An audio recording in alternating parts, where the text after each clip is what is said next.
Wiz.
Wiz.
whiz.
Wiz.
Hey, yo, Wiz.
Hey, yo, Wiz.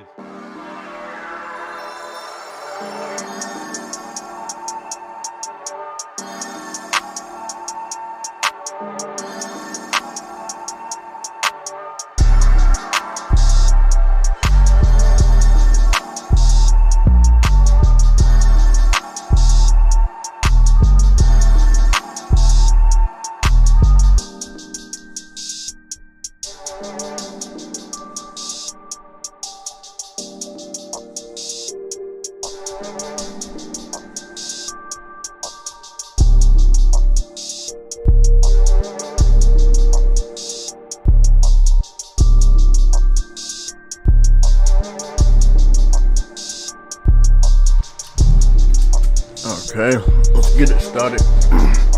Whoa. We're gonna put that there. Get the headphones set up. Good morning, everybody. I'm gonna put the remix down there. The audio's up. Okay. I'm late like I normally am, which is a good thing. We woke up today with a, if I'm not mistaken, an 8-minute video I was supposed to watch. Oh shit, not 8 minutes. 7-minute video I was supposed to watch 2 hours ago, but I've been fucking around. We still got the notifications up. I'm gonna have to watch it live, and I'm gonna actually have to listen to it. So we're gonna have the volume up. I'm pretty sure PlayStation shouldn't have a problem with it. For copyright purposes, they obviously want to get this this content out. So there seems to be a Horizon Forbidden West Meet the Cast PS5, PS4 video posted on the official PlayStation YouTube channel, which we're going to take a look at. I just want to make sure that we got the audio situated. So let me first take this off. Oh, take this one off. Okay, there we go. So we can watch this shit together. And I'll just mute this for right now for the remix. Let's see if the Elgato picks us up. Nope. I don't know why that shit always have. I always have to restart the Elgato. Okay. There we go. It should be picking it up now. There we go. Okay, so we're gonna listen to this, and then on the other side we're gonna talk about this. Our main topic is multiplayer. A lot of PlayStation gamers have had a great, just amazing ideas of games to bring back. We're gonna look a little bit at some of these games and the possibility of new IPs. That's what we're gonna do today. There's obviously other news we're gonna cover, but let's get started and get this out the way.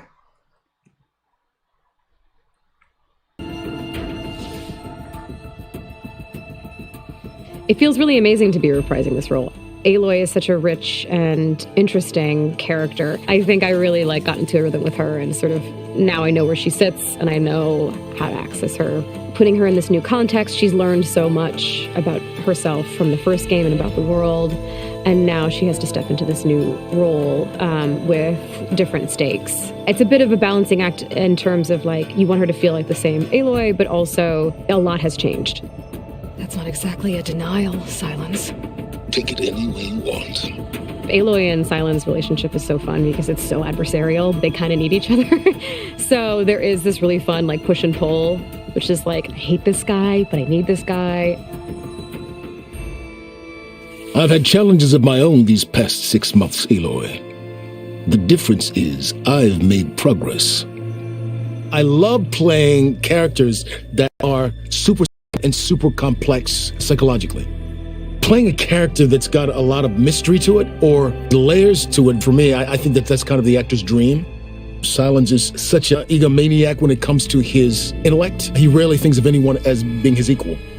In some ways, coming back to the role was like having to learn the psychology and the rhythm of the character all over again. In that way, it was a challenge. But by the same token, being part of a game that has such a fascinating world and tells such a cool story, being able to do it again, it's just great. See how this thing likes the taste of metal! Kotallo is a warrior who has kind of had his life turned upside down and finds himself, when he encounters Aloy, at a point of real crisis. The Tenakth as a people have found themselves separated into 3 major clans. Kotallo's chief has come to a vision of a better future where the tribes, instead of constantly fighting against each other, come together in a form of peace so that everyone can live together. Kotallo's primary mission is to champion his chief's cause and see if he can rally the tribes together.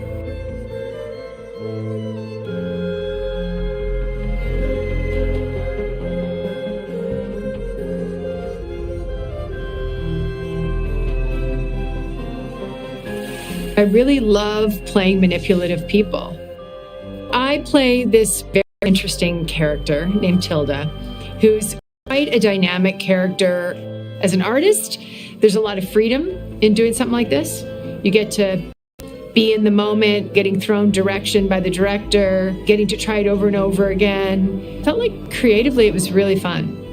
There's a lot of mystery to her. I don't want to say too much, but she's an interesting character. I loved playing her. Blood spilled calls for blood spilled. If the ground is cursed, then let our vengeance sanctify it. Val has been on a heck of a journey. I think the writers are doing a really wonderful job of keeping him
time sensitive.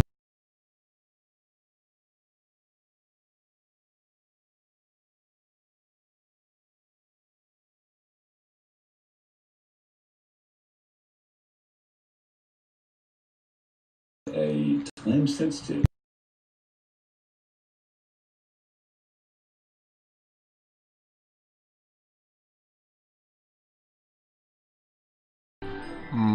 One second. Our cast Let's see. has expanded in this game, and No, that's the Elgato together fucking up. which has been awesome. We had a shoot recently that had 1 second. 10 people. That's not copyright. It's just the Elgato. For some reason it be going in and out, and I don't know why. Well, it's the laptop working with the Elgato. It's not supposed to go in and out like that. I know the image never does that, so I don't know what the sound does. Weird. People, which is the most I've ever worked with on a stage. When you get to go into what we call the volume, the big grey room with all the cameras where you're wearing the little tight grey suits covered in dots, it is such a privilege because you really get to look the other actor in the eye. There's something about like being in the same space and the way that someone can perform something that gets under your skin or whatever and bring something out in you that you didn't anticipate it's always so fun. It's much more like a theatrical performance in that we're all kind of keeping the ball up in the air together. It shows in the work that ends up on screen as well because it feels much more embedded. Watching the way concept art and like environmental art and the directing team helped me shape Kotalo and go from this powerful but still unformed idea of who Kotalo is to seeing him like actually on the screen. It blows my mind. I would never be able to create Kotalo like that by myself.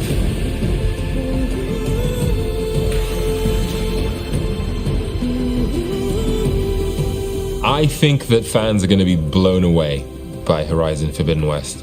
I'm really intrigued to experience his fans' reaction, not so much to who Silence is, but what's he gonna do next? The story really interested me. I think it's a fascinating journey to go on. I'm interested to see how people react to Aloy and this version of her story and the sort of stuff that comes up over the course of the game.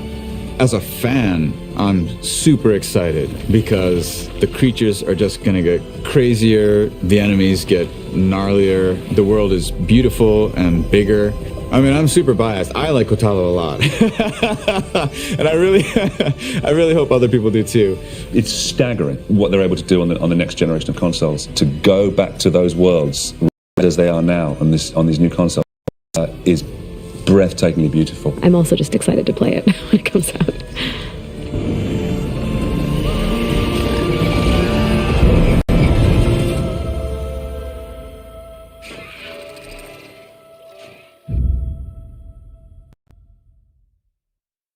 PlayStation.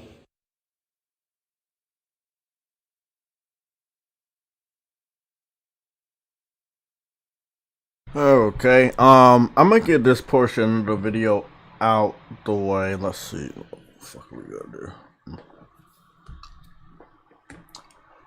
Nope, that's not the right one. Well, I was gonna go live on Twitch the other day, on Monday, but I ultimately didn't. And what the fuck? Oh, there's. Bro. At least I want to get this shit out the way. This is just over. Okay, so we got that. We ain't gonna use that. We have this. We're not gonna use this. We're gonna share the screen. Okay, so I'm gonna share the screen. This is the only way I know how to do this. So you guys can see. So what I'm gonna do is I'm gonna take the JTech frame off, and I'm gonna take the cam cover off. Take my camera off. And then we should be cleared up over there. And then what we're gonna do, we're gonna take the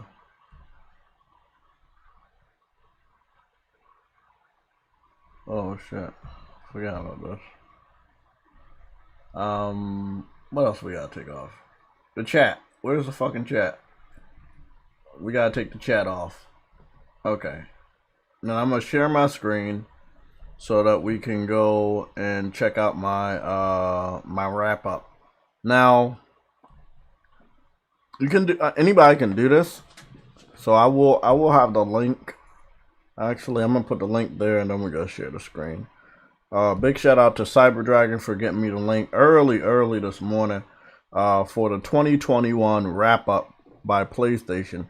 This allows you to go on your phone or computer to check out your statistics for 2021, such as the games you played the most, what you've done in the games the most, trophies, and many other stats. So I'm going to get that link for you guys right now so you guys can test that out. I know a lot of people on Twitter have been posting their links for the wrap up. I just posted the link instead of trying to do screenshots because you can't crop everything. So I had just posted a link. So I see I got a good amount of notifications. So yeah. So I'm guessing people were like sat up there and looked at that shit. So we good on that. With that being said, let me go get the link to you guys right now. Listen, I just want to say on the channel we kind of focus on like real shit, you know, like real news. So if you're here and you're talking about something that's not realistic, I'm gonna ask you not to do it, and then the next time I'm just gonna block you because life's too fucking short, you know. I'm not going back and forth with somebody that wants to lie. So, and we also have the ability now, again, big shout out to YouTube, to check people's channels. So now we don't have to assume how fucked up somebody is, or, you know, if they're using a burner account, we can actually just go view their channel and confirm and also block them.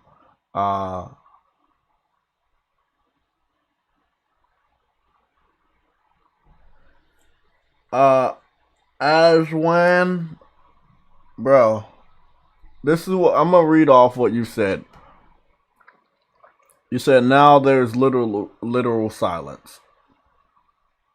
Then you before that you said this is better than Call of Duty. Then you said, what the fuck is she from the Matrix? Then you say Halo in Call of Duty, it's over. Then you say when they putting this on PC.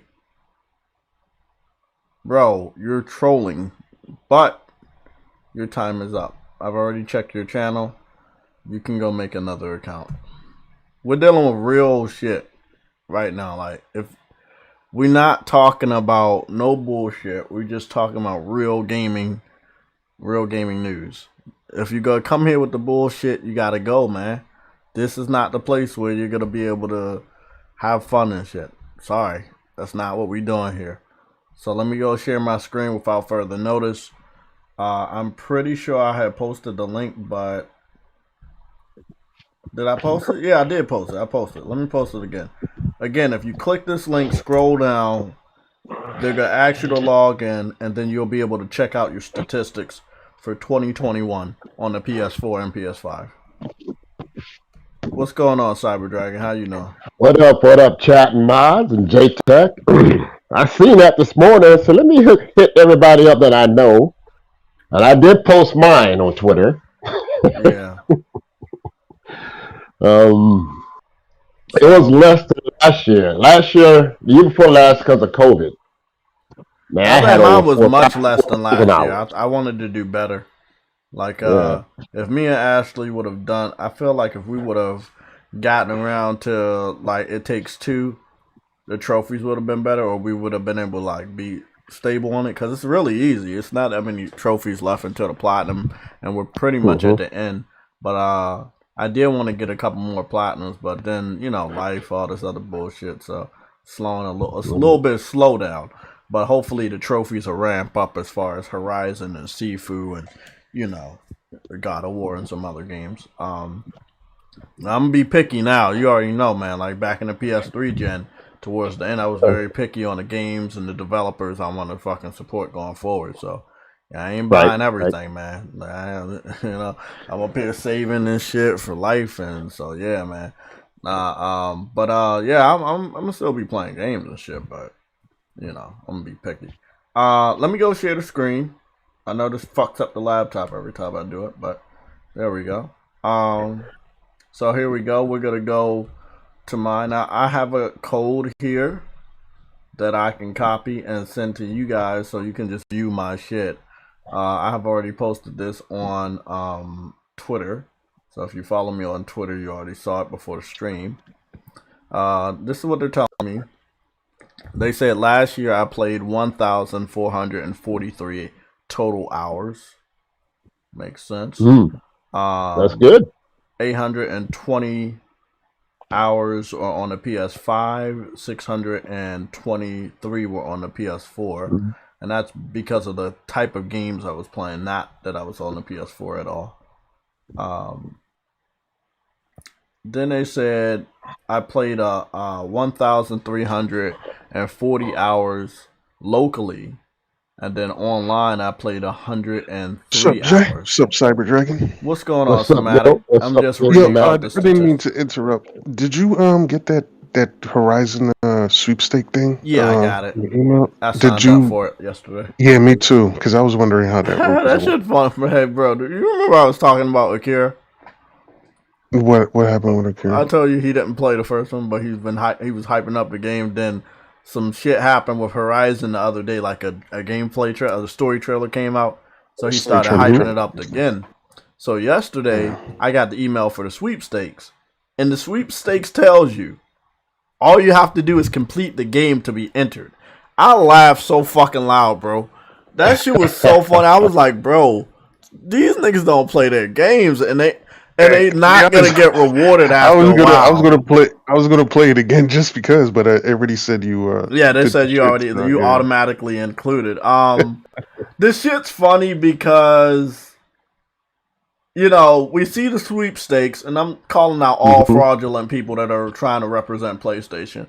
Akira is one of the main people, and then this morning, Cyber Dragon, we get the reflection of 2021. So like if he was to go put up his reflection of what he was playing and how many trophies he got, how many hours he played, it would show that it is almost next to none. I love this, bro. I love this for exposing frauds, rewarding gamers. I love this shit. Now this is a global community stat for Death Stranding. What happened? Yeah, and Chico posted his, but he added to it. Well, I play on Xbox and mobile and PC. Nah. Your primary system is PlayStation, man. That's what you've been repping on Twitter, man. That's your primary system. Yeah, he's been playing Twitter, instead of playing games. And they said in 2021, I played 174 games. I saw a couple people's Twitters, their stats, and a good amount of them were under 100 games. I don't know how that goes because I don't really keep track of my games I play, but I do play games, so I guess that is what it is. What thing does if you say you start up a game just to get your trophies in place, they consider that playing the game also. Okay. Just so you know. If I dip my toes into like a PlayStation Plus title and find out it's garbage, they count that shit. Yeah. Oh fuck! They count that shit, so it's not a negative. I actually wish my shit was lower. Like I'd rather it be like, hey, the games you actually play. But hey, yeah, thanks for letting me know that.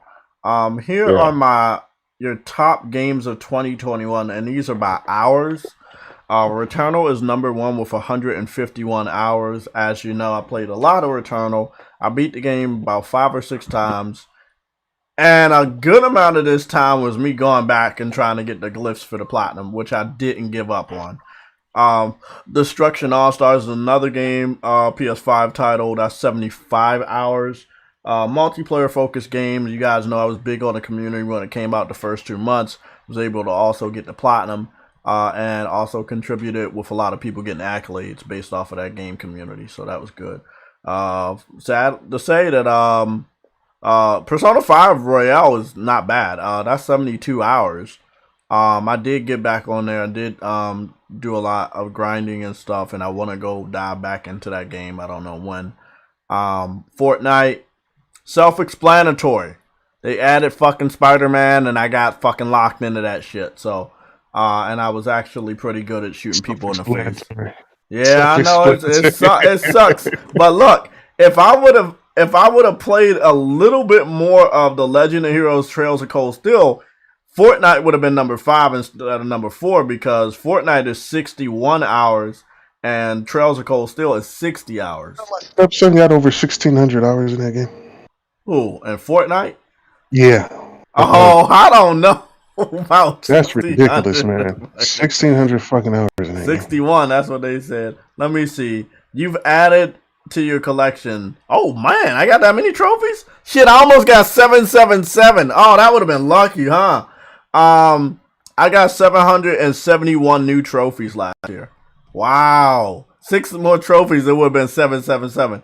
That's dope. I feel like I didn't do as good last year as I normally do when it comes to trophies. It just was a lot of other, bullshit going on. But it was a chill year, but it wasn't like the best year, like a lot of great games coming out. Like I'm still, this is the second year and I'm still waiting for some of my like Harry Potter, like the Hogwarts and the Suicide Squad. I'm still waiting for some key games. Grand Blue Fantasy. Right, Guardians of the Galaxy. That's a good game. What's up, guys? I don't believe in that game. Wow. Hey. No. From what I hear in the research, it's not. No, like, I know it is. I got to get around to this shit. I'm studying for the drives thing. I'm gonna go take the test next Wednesday. Get that. Hey shit guys. out. Yeah, what's up? How's it going? What website do you go to look at your stats and shit? There's a link in the chat. Hit that link. You'll click there. Yeah, hit the link in the chat, and you'll be able to go there. Just scroll up a little bit. Or go to the PSLOG. I put it in PSLOG Twitter. Yeah, if you put you're part of the PlayStation. Yeah, you're a part of the PlayStation Legion on Twitter, right? Yeah. On the chat. Yeah. Just go in the private chat and scroll up. Cyber Dragon put the original link. And now when you go there and you log in, they give you your own specific link, so then you can copy that and post that on Twitter so people can click on Lakers it. lost again last night. Cool. Okay. I'm quite curious. I wanted to do better though. I feel like I wanted to do better and I could have done better last year. But it was really low key last year. Lakers lost to a shitty team last night. Who they lose to? Who they did Lakers to? They lost. I know I saw the Hornets and Celtics game. That was pretty fucking crazy. Hornets were playing. They lost to a team with that only won 50. They had like 15 wins and like 20 something losses. You know the name of the team? Shit, I can't escape on the top of my head. Let me look it up. Hey fellas, what's going on? What's going on, man? Yo. Sony is definitely responding. PlayStation is definitely responding because they're like, okay, we still have to go push the Pacers. They played the Pacers. Oh, okay. Yeah, they got this for us, like, hey man, keep that shit gaming. So they made sure that they gave us the year end. Like I said, I knew shit was gonna happen Tuesday. I knew shit was gonna happen Thursday. We got a story trailer for Horizon Zero Dawn. It was really, really good. Wait, what happened today? You have the wrap up of 2021. If you click a link in the PlayStation Legion private chat, it'll take you to look at all the games you've played, giving you the statistics on hours that you've played and things you've achieved. That was released by PlayStation today. So a lot of gamers in our community are letting other gamers know how good they are when it comes to the hobby of gaming. We gonna see who play games. That's gonna be the problem. So we gonna see who plays games. You definitely will. There's a lot of them out here who still has not beaten Horizon Zero Dawn. I played it. The matter of fact, that's number 3 on my list because I played it again. Hey, that's Akira, man. No, but then I expect everybody with the biggest mouths to show off their trophies. I expect everybody with the biggest mouths to show off their trophies. They got some. They got community recs for Star Games. I am pretty impressed that they still are talking about Destruction All Stars. which means they might be getting ready for an overhaul. Ratchet and Clank Returnal are also major games that they're talking about, as well as Death Stranding. They had posted a new wallpaper that I'll be posting up in a little bit with all 4 of the games with the symbols. As know, I've been following these symbols for a long time. I'm not crazy, but I've been following these symbols for a long time, and I really like when they do that. They kind of like here's one of it right here. They kind of let people know, hey, these are our characters, and this is what PlayStation is about. Normally, they always alternate them based on what games are came out or whatever. This year it'll probably be like Kratos, Aloy, a fucking race car driver, and Sifu or somebody, or the cat from Stray. But it's always good to know that they about Jay. Which Kratos, man? Old man Kratos. Not Big Eye Kratos, right? I seen on Twitter, Big Eye Kratos. I know y'all see Big Eye Kratos on Twitter, right? Oh, yes, the PC mod. Yes, I've seen the PC mod. I saw that. Yeah, I mean, it is what it is. You guys know that. You know how it is with that stuff, man. Like, it's disrespectful. But hey, it's when you put your games on PC, you have to understand that that's just how it is now. Like, like that's what goes down. Like they make Kratos look like a joke. Yeah, I mean, but look, I mean, what can we do as hardcore PlayStation gamers? All we can say is, hey, Sony, this is what you get. But we can just keep acting with it. That's all you gotta do. Mm-hmm. At Corey, at PlayStation, at Herman. The thing is, it's a double edged. No, it's not a double edged. It's not double edged. It's just like, hey, you put your games on PC, it's gonna get pirated, it's gonna get modded.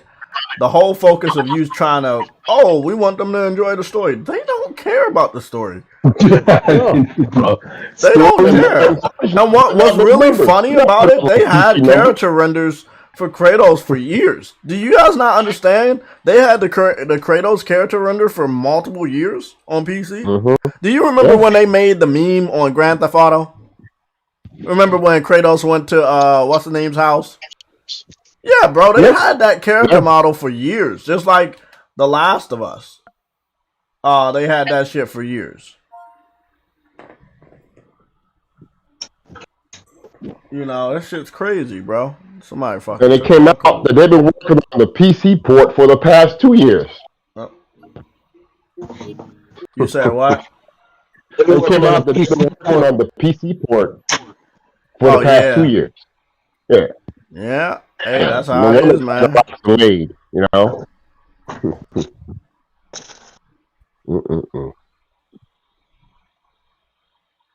what I noticed? I hope this teaches them a lesson, though. It won't.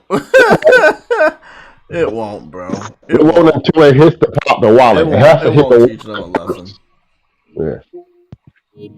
Well, you know what I noticed? Losing an entire franchise on your console won't teach you a lesson, then I don't know what will. You say what? I said if losing an entire franchise on your console won't teach you a lesson, I don't know what will. Okay, Mr. Mass Produce, I'm gonna go get the link for you guys again. Hit the like button so I don't have to replace that. I don't want to replace it because we were live for a while the other time and we were sitting at what, like? You getting a snowstorm? No. Yeah, I'm getting snow. Well, yeah, I'm in Cincinnati. Where you at?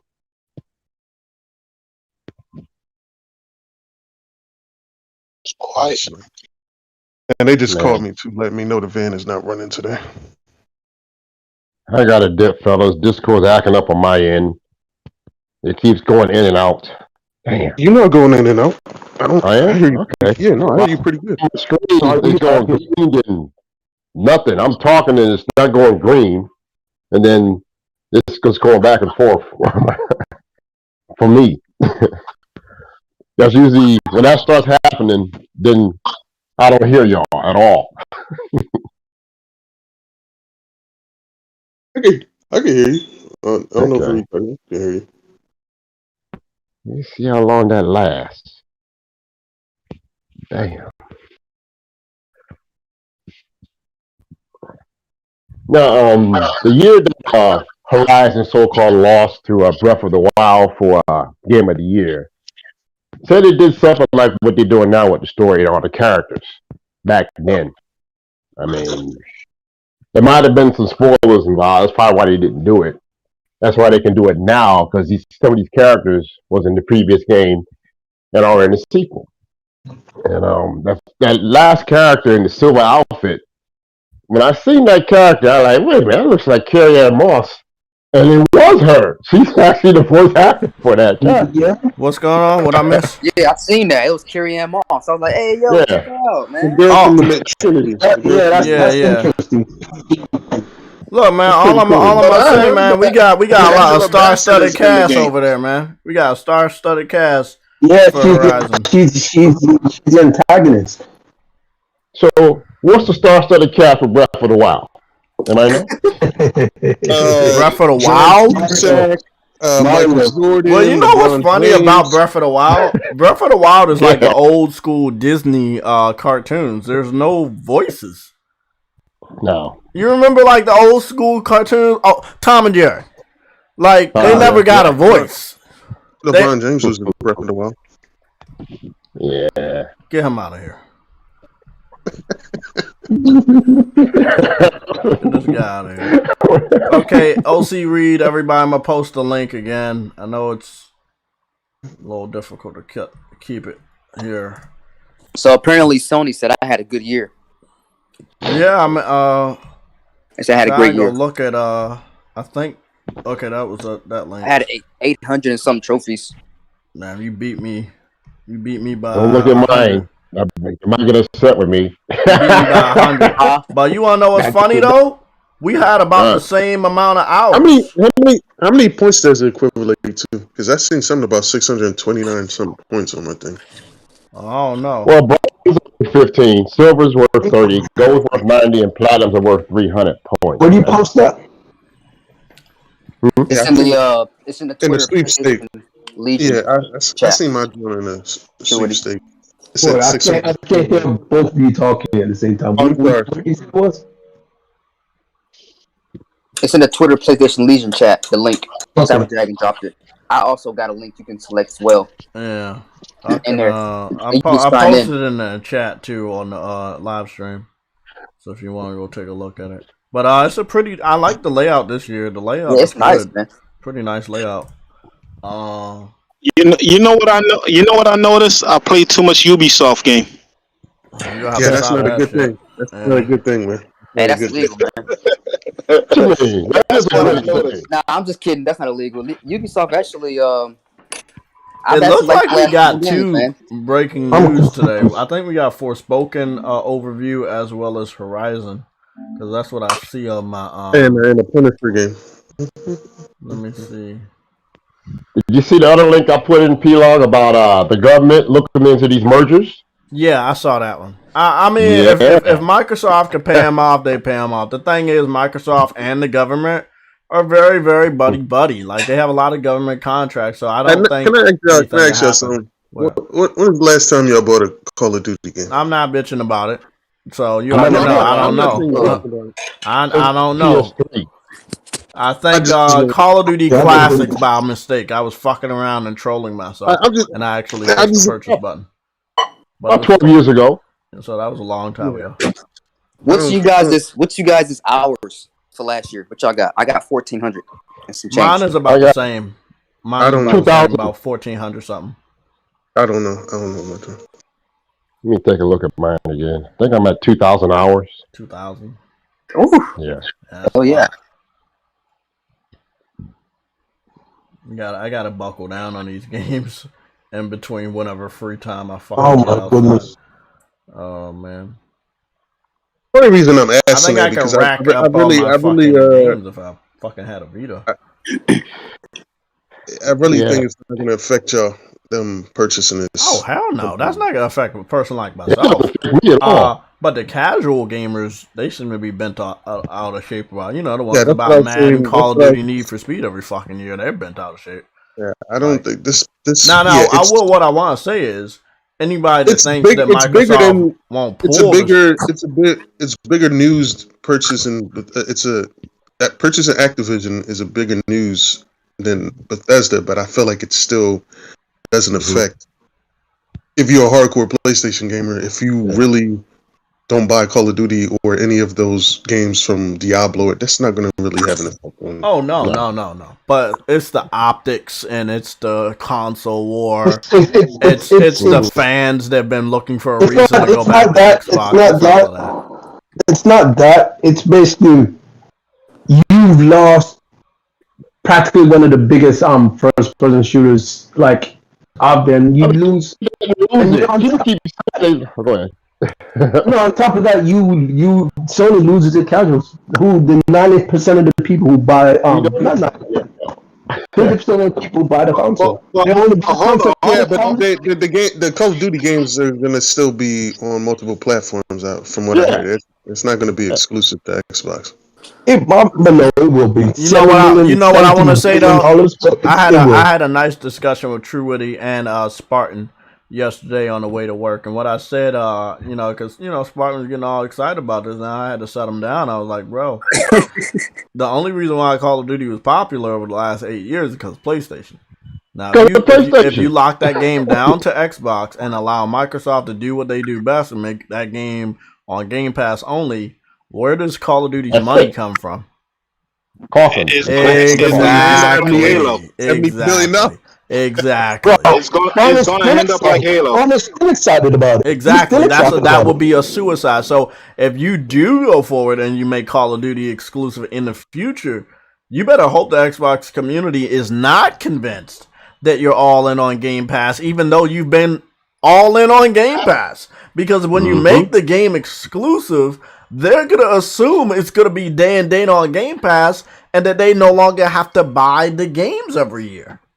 Right. How do you keep a series like that on a AAA level without AAA money coming in? I love it. This whole acquisition, I love it because that's what people are not thinking about. Let me have the floor real quick, everybody, and I want y'all to think about this. Xbox fans are excited about the acquisition because they believe they're going to get exclusives. But if they get exclusives like back in 2013, 14, and 15, what happened? They got new IPs, and what did they do? They did not buy the games. So they had to create Game Pass because Xbox fans wasn't buying enough games. They needed more money from the gamers, and the gamers weren't giving up the money the traditional way, which was buying games. So they had the bright idea to put games into a subscription service for a surefire way to get money from the gamers. Now they don't know how to beat Sony at the game that they're still playing, which is traditionally bringing out high-quality games and attracting gamers to your platform. That's the traditional way, and what Nintendo is doing the traditional way. Bring out good games, and people will buy your system, and they will buy the games. Microsoft couldn't beat them there. They tried to change the optics by, we have good deals, Game Pass. They still couldn't beat them with that. What are they doing? Oh, okay, well, we got to buy these studios. We see Sony's partnering with them. We see Sony's doing timed exclusives. We already fucking getting our asses whooped. We cannot go into this generation with this type of fucking back and forth because we're not on that level, and we can never be on that level because our gamers are not on that level. Why? Again, follow me, people. Back to 2013, back to 2014, back to 2015, the gamers told Microsoft, we don't want to buy your games anymore. Whether it was because they were depressed about the pricing and that PlayStation was kicking their ass in the first year or any other stupid ass fucking issue. Long story short, the gamers are the reason why Microsoft cannot compete with Sony the traditional way and that they're going for these hostile type takeover acquisitions, which I love because who does it go to rely back on?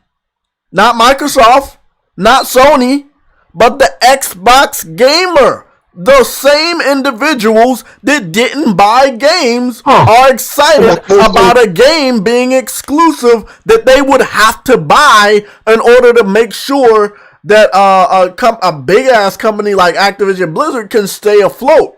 $70 billion to buy the fucking place just for you to give the games away for free doesn't seem like a surefire way to make a shitload of money.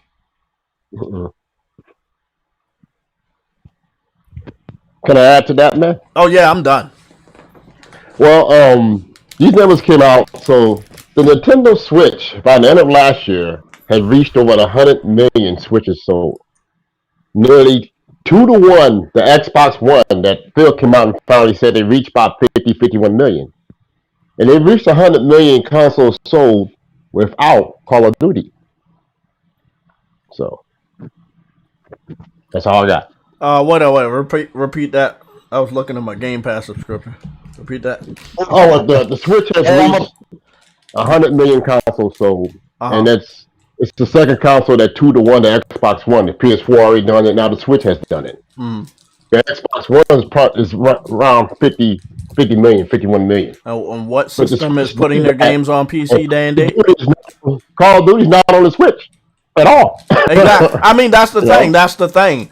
Look, the real attraction on PlayStation is not the fact that it has multi-platform games, because the multi-platform games are everywhere. The attraction is the games that are over here that you can't get anywhere else. You can't get Spider-Man anywhere else.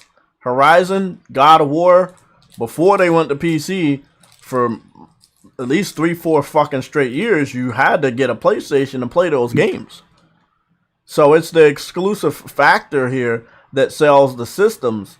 The multi-platforms are added bonus that we all know are going to be there. Now, again, I know a lot of people are going to go back to Xbox. I don't want you to. I ain't fucking begging nobody to stay with the PlayStation community. As fake as some of these motherfuckers been, motherfuckers. No, let them go. When Halo Infinite came out, I saw niggas buy fucking Xboxes that claim they was PlayStation dudes.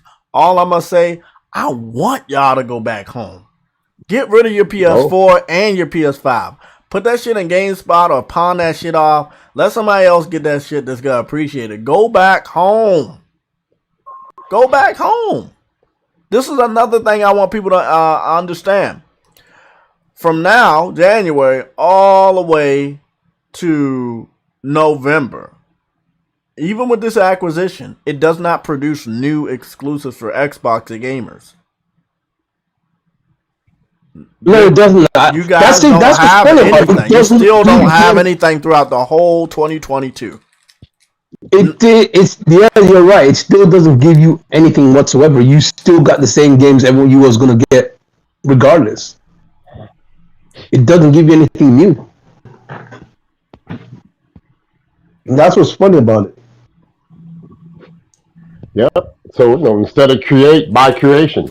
Instead of innovate, buy innovation. Yeah, that's all. I mean, they got the bank, so that's what they gotta do. They're tired of playing competition. They know they're getting their ass whooped by both Nintendo and PlayStation. This is the only thing they can do, is to buy what people play and hope that they can just win that way.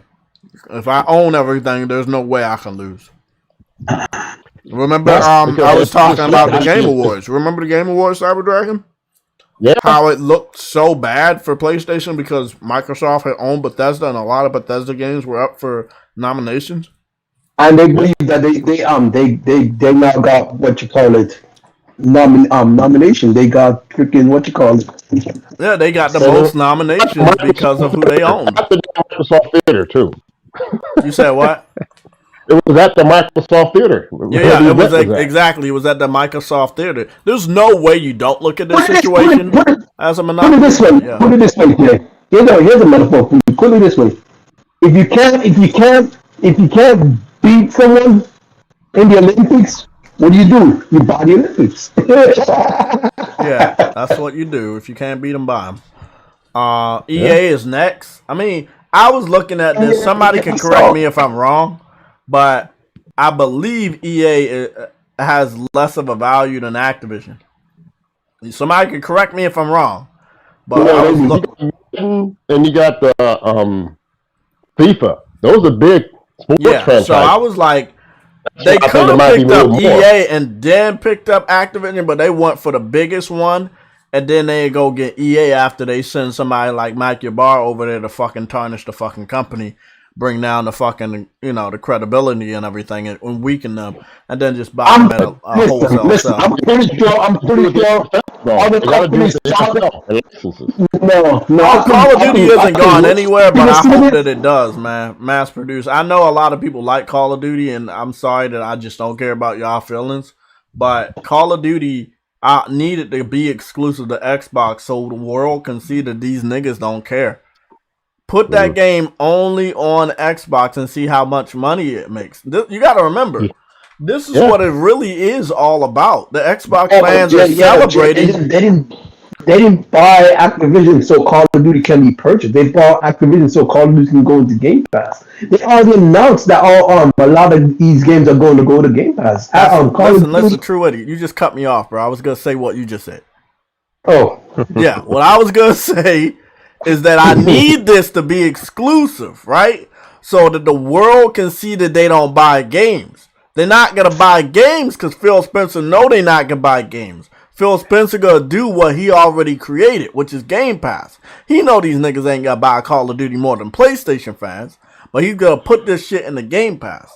Now, once you put Call of Duty in the Game Pass, or even flirt with the idea of even announcing it, or, which has already happened, Call Eastwood, Dealer, or any of the other idiots out here that support Xbox are putting the messaging out that Call of Duty possibly could be included in the Game Pass, that brand goes down. Don't tell me it doesn't. The brand is money. And the only reason why Call of Duty is on top is because people have to buy the game every year. If you even flirt with the idea that a certain install base does not have to buy the game, you are taking a major fucking loss. If you flirt with the idea that you're going to take it away from the biggest fucking cash cow in the market, which is the PlayStation consumers, you're losing a lot of money. I love it. Make that shit exclusive and watch how Call of Duty goes down the drain. Might not be in quality, but in the cash that it brings in, if you don't have to buy the game every year and it's on Game Pass, you're not going to make that money that they used to brag about every year. Oh, Call of Duty made the most money every year. It was the top selling game. You can't do that anymore. It won't be like that anymore once you put it in the Game Pass.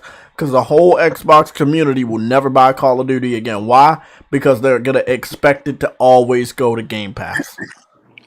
That's what they're doing. That's why they're and to add to that, you guys know why Call of Duty's, like, their sales have been going down every year and declining? Because of Warzone. It's a free-to-play. Mm-hmm. That free-to-play it's sucking the life out of the main franchise. Yeah, and I thought it was weird that they did it. You know, they have Warzone and they're still annually bringing out Call of Duty, but they are making massive amounts of money because people are still stupid enough to buy the fucking the game that costs $70 and also turn around and invest money into the free to play game. Because you gotta also understand, Jay. People want deathmatch. They want what you call it, free for all. They want all of those match types. But the fact that those match types are in Warzone. That's why I call them stupid. You buying the same game over year, and then you got a free version of it with everything that the fucking $70 game got, and you still gonna buy the $70 game. Again, PlayStation fans, or can't call them that. The casual PlayStation users that pick up Call of Duty every year, they are going to be hurt with the prospect and the rumors of you're not going to be able to play Call of Duty anymore. I love it. I love the chaos of it. I love the fear of it because you're not going to get money off of those PlayStation casuals anymore. And they're not going to be that enthusiastic to support Xbox just because they took away Call of Duty.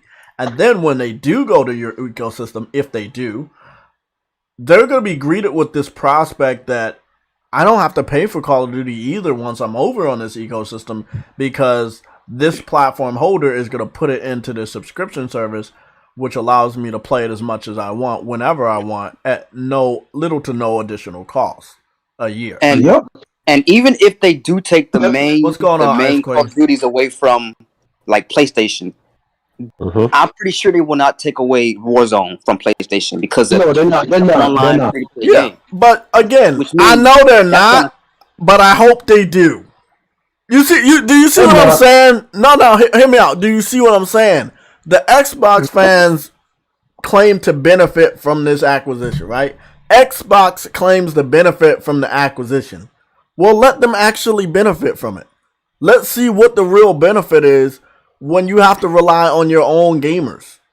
Do you see where I'm looking at it? Don't depend on PlayStation fans. Put it all on Xbox exclusively, and see how much money you make. I see exactly where you're coming from, and I hope they do. As long as the Xbox fans know, as long as Microsoft understands, the money is really coming from PlayStation, so don't even fix your fucking lips to make that shit exclusive. Then you might as well sell Activision to somebody else because it's not going to be making money if you put that shit in the Game Pass. Like I said, or even flirt with the idea of putting it in the Game Pass. Oh, trust me, that's exactly what they're going to do. I know, because remember, as soon as they got Bethesda, the first fucking order of business, it's going to Game. Oh, wait, no, it wasn't. They acquired them, and once they finalized it. Yeah, but once they finalized it, that's when they had the little roundtable meeting live stream, and that's when they announced everything. So we're looking at next year around this time is when they announced Call of Duty is going to Game Pass. The main, Uncle Sam, I stepped in and said, "No, you're not doing this deal." I'm not going to depend on Uncle Sam, so I'm going to take everything else. I'm not saying depend on him, but everybody keeps saying that it's gone, and we don't know yet that it's gone. What's gone? You're going by what happened with Bethesda and Elder Scroll and Starfield, you know. But you gotta understand, Cyber Dragon. What? Phil Spencer said the exact same thing.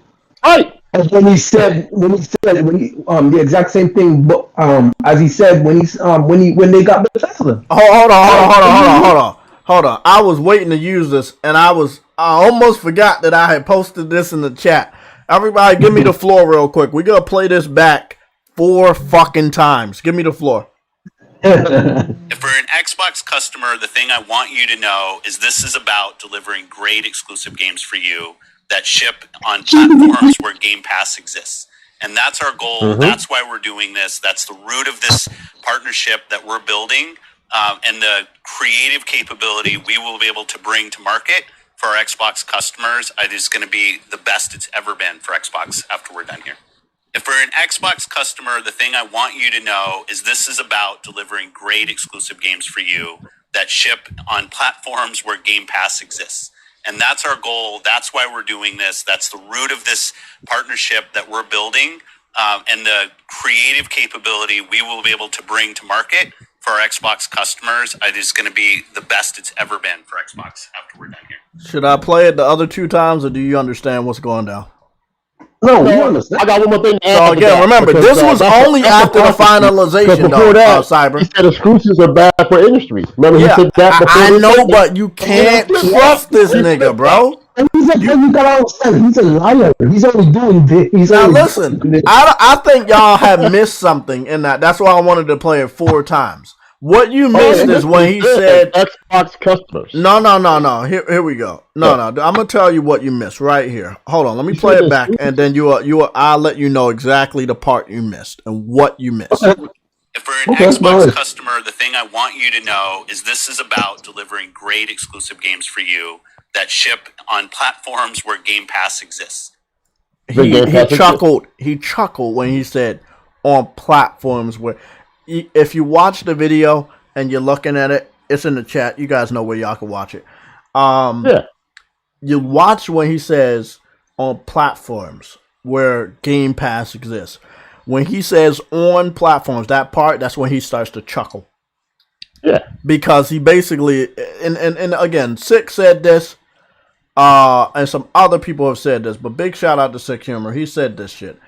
And if they really want to do this, is fucked up. I'm not sure if the United States government is going to get involved in it because they have so many long-standing contracts with Microsoft, and it's like, hey, bro, we're buddy. Just look the other way. How many times can you look the other way? Will you continue to look the other way, or will this be a non-issue?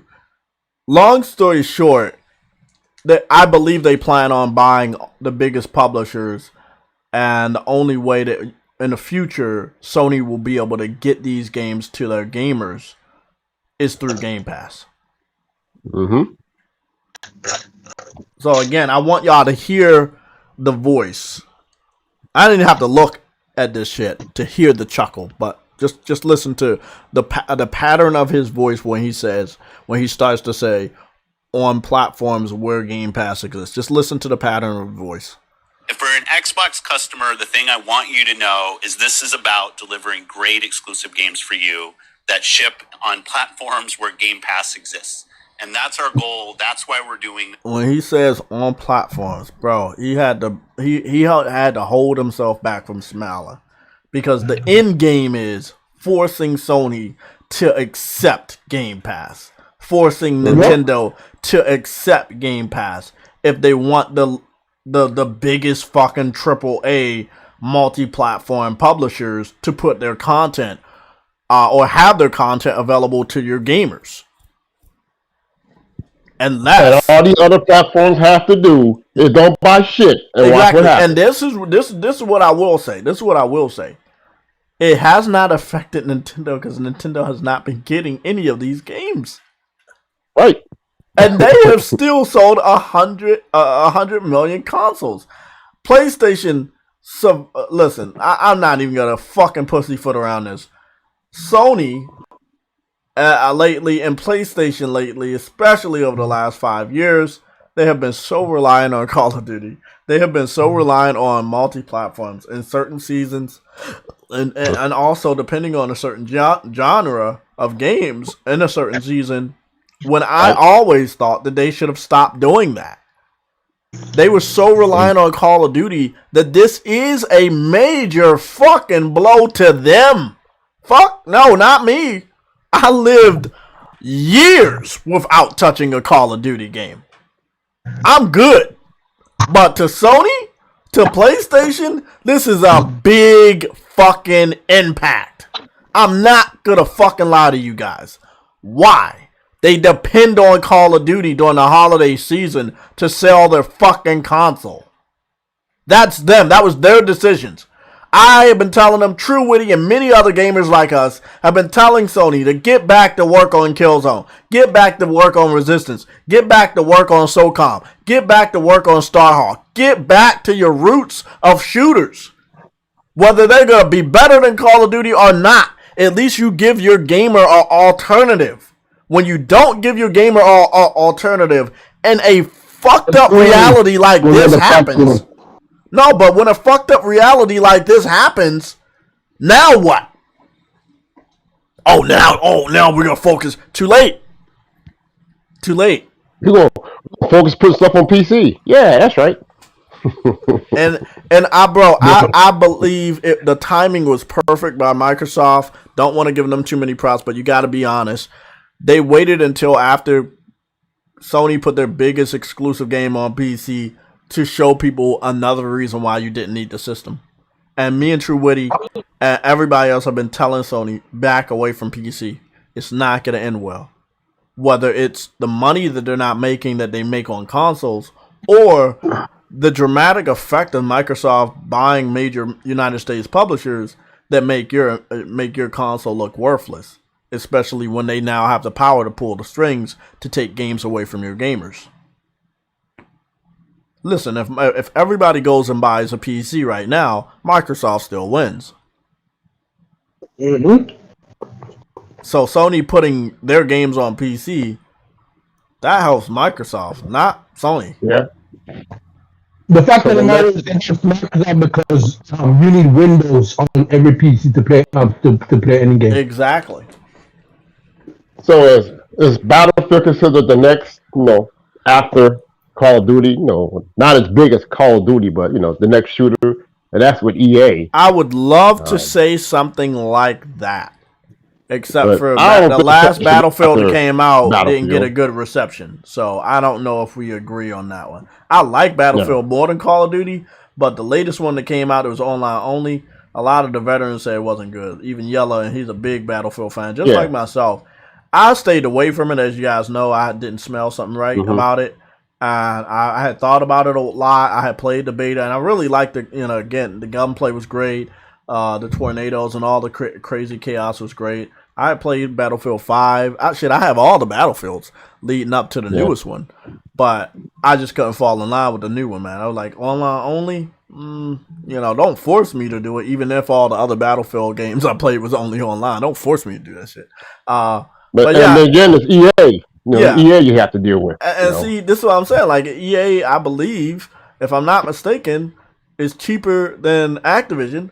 I know that's next. But they have to weaken EA. Right now, EA is strong. They have to send another Mike Ybarra mole to that company to weaken it, just like Mike Ybarra did for Activision and Blizzard. And but Jeff, you gotta also understand. Seeing what happened to Activision, they're probably on notice. Mr. Mass Produce, True Witty, I'm gonna have you repeat that one second, bro. Mr. Mass Produce says something very, very, very smart. He says, now Microsoft gonna depend on Sony to sell Call of Duty. Yeah. The smart thing to do is to allow Call of Duty to stay on PlayStation and see how stupid the casual gamers on PlayStation are to buy Call of Duty every year. Like, a lot of them kept buying Minecraft, and I know I was up there telling them to stop buying that fucking game. I told motherfuckers, that's all they play. Some of them, that's all they play, so they buy it every year. That's the only game they play. And I feel like I feel sorry for that game because you can broaden your horizon. There's only one way you can have a win-win. It's a win-win, and hear me out. It's very simple. Allow the game on PlayStation, right? PlayStation fans have to buy it. Benefit it on Xbox by putting it day one on Game Pass. Now, you are missing out on a big chunk of Xbox fans that were very religious about buying the game every year. But if the PlayStation fans are grateful enough to allow for Microsoft allowing the game to continue on their platform, they might look the other way. Again, we are talking about casuals that are not very well versed into the console war politics that are currently going on right now. All they're going to be is just grateful that they can still play Call of Duty on a PlayStation. They don't give a fuck if the money's going right to Microsoft.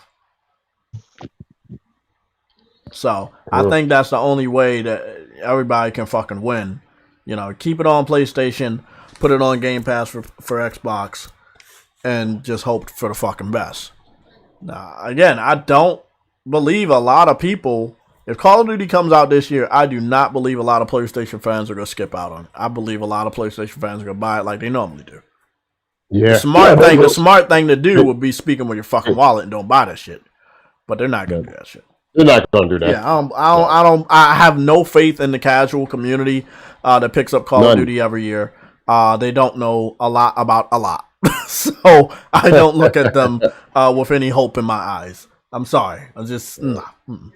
I don't think Ubisoft's next. I think from their pattern, it's just big United States publishers. They can't. Look, there's really gonna be some antitrust laws if they go to another country and buy up companies.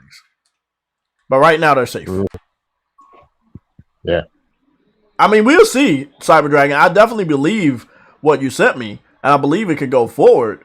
But I also know how real politics are, and all Microsoft has to do is pay some people off, look the other way, and then it just goes through. So, I mean, we looked at the same situation with Sumo Digital, talking about they might not let it go through. I knew it was going to go through. It was just a minor inconvenience to them, but they were going to go through with that acquisition of Sumo Digital. Yeah, because the best way around red tape is just cut it. There you go, cut it. Give them some fucking money. Let's cut the red tape. That's it. You through. Yeah, I mean, I feel like that. Yeah, with the acquisition of Activision, you definitely got. Hopefully, you got the American gamers to go back to Xbox for Call of Duty. But again, the real way to make a move is to pull the strings And listen, this is not me just being, evil, but you have to pull the strings this year. You don't want to give gamers hope that you're not going to pull the strings by allowing Call of Duty to stay on PlayStation this year. Because then your whole plan of acquisition... Legally, they can't take it away. Legally, they can't take it away. Exactly, but yeah, and that's what I'm saying. Your whole plan of, I bought this company, why do you buy it? You bought it eventually to benefit yourself. And one of the major ways to benefit yourself and your gamers is by not allowing the gamers that made you look bad to allow access to that game. You see? So now they either gonna keep it on PlayStation permanently or say, well, if you want to access this game, you have to come over here and play it. I mean, again, I know a lot of people say some bad shit about Spider-Man, but Spider-Man was organically grown with PlayStation and Disney. There wasn't this is the Activision version of Spider-Man that existed, and they're taking that version away. No, they made a completely new Spider-Man story, brand new, and then they released it on PlayStation with the money and the backing and the skills of Insomniac and Sony. So, big difference. I would love for someone to compare this shit, existing company that's been around for over 30, 40 years. Call of Duty's been multi-plat for as long as most of these motherfuckers have been playing Call of Duty, and you're telling me this is on the same level? No, it's not. Well, something that Strickland mentioned yesterday, as far as something that can happen with Disney, Marvel, and Sony, as far as the MCU, whereas cultivate those games on the platform, because comic book fan base is larger than Call of Duty fan base. I think everybody knows that without even checking in your numbers. So you got Spider-Man 2 coming, Marvel, Venom game. You definitely got Wolverine coming. These are all Marvel characters that they're doing games with, and it'll bode well for both Marvel and Disney and Sony to pursue this path, man. Yeah, and I feel like whatever Sony was doing leading up to this moment, they're gonna hammer down. Like they're gonna we were hearing rumors about the Square Enix shit going down, where a lot of the Square Enix games are gonna continue to be exclusive. Look, again, it's a lot of we have not talked about this. I want to talk about this today, but I also want to have a major discussion on Sunday's show. So I do want to get some people to make sure that you guys can be on time on Sunday, and then anybody in the chat that want to add to it. I know we just added 2 new members to the PlayStation Legion Discord that want to speak. If you have a desire to speak, you hit me up, man. I can get you the link to the Discord and verify you so you can be available on Sunday's show. We have to acknowledge that journalists, reviewers, and influencers are acting as spies for Microsoft. I was trying to figure it out with True Witty yesterday. I had acknowledged that a lot of information was getting leaked from PlayStation, and now I think I've narrowed down on the 3 fucking factions: influencers, reviewers, and journalists. They're feeding Xbox pretty fucking factual news about the going-ons at PlayStation. And if you guys remember that point where PlayStation pulled back from E3, that's the point where Sony had understood that they had some moles, and they cut themselves off from the world. And not only did they cut themselves off from E3, they stopped going to all the other events, because shit kept getting leaked. And it wasn't just the games, it was the other types of fucking relationships and deals that was going on. This is how Microsoft got a heads up about Discord being in partnership with Sony. But we didn't know. This is how that story went down. Let me remind y'all how the story went down. Microsoft wants to buy Discord. A week later, Discord rejects Microsoft. After that, Sony and Discord partner up. We didn't even know Sony and Discord were going to partner up. But we did know that Microsoft wanted to buy Discord. Meaning Microsoft knew about the Sony and Discord partnership before the public knew. Now, who has that type of insight? Journalists. There you go. Bro, we know 100% that a lot of the fucking influencers, journalists, and reviewers have been on the side of Xbox promoting Game Pass and all this other bullshit for a good amount of years. That's why all of you should go through the PlayStation blog every single time. No outside sources. It's so, man, bro, this was funny. It's too late though. It's too late. You listen, take it from somebody that blocks a lot of people. You can't block every fucking threat. Somebody got weasel their way in. You can stop who you give information to though. Yeah, but if you don't know who the culprit is, it's like you don't want to eliminate all your side. I mean, they have been very good at only sticking with two. Like they'll go with Wired.com for their interviews. They also go to GameInformer.com for interviews, but they won't go to IGN. They won't go to a lot of other people. Y'all got to look at what I'm seeing. There's only two people they really go to when they want to speak. That's Game Informer and Wired.com. They don't go to anybody else anymore. Now they gotta stop using Game Informer. They have to stop using them because Game Informer is part of GameStop, which is part of Microsoft. Yeah, exactly. I agree. I agree 100%. And it's like, it's almost like in the gaming space right now. It's like wherever you go, Microsoft has their hand in something, and it's like wherever we want to go to get our outlet, they got their hands in it. But this is what we acknowledge today, that maybe Sony is going to catch on because what have they been doing to get their own word out? They've been doing it from home. They've been having state of plays. That 7-minute video today where they talk about the cast and crew, normally they would have allowed someone else to cover that. They covered it themselves. They are smart enough to understand they need to cover shit themselves because they can't trust anybody else. Exactly. So, it's crazy. And this is how Microsoft disrupts gaming industry, because now then no one's gonna get any news from Sony. But that's their fault, because a lot of them that are mad that they don't get news from Sony are the people that don't like Sony in the first place.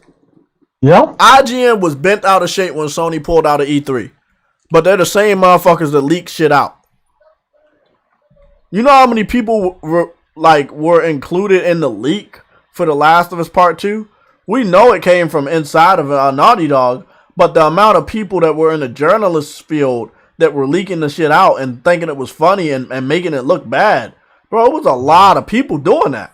Those same people turned around and was hyping up Game Pass the following year. Bro, fuck their tears, bro. Fuck their tears. I don't care. Fuck their tears, bro. If you act like that, you don't get rewards.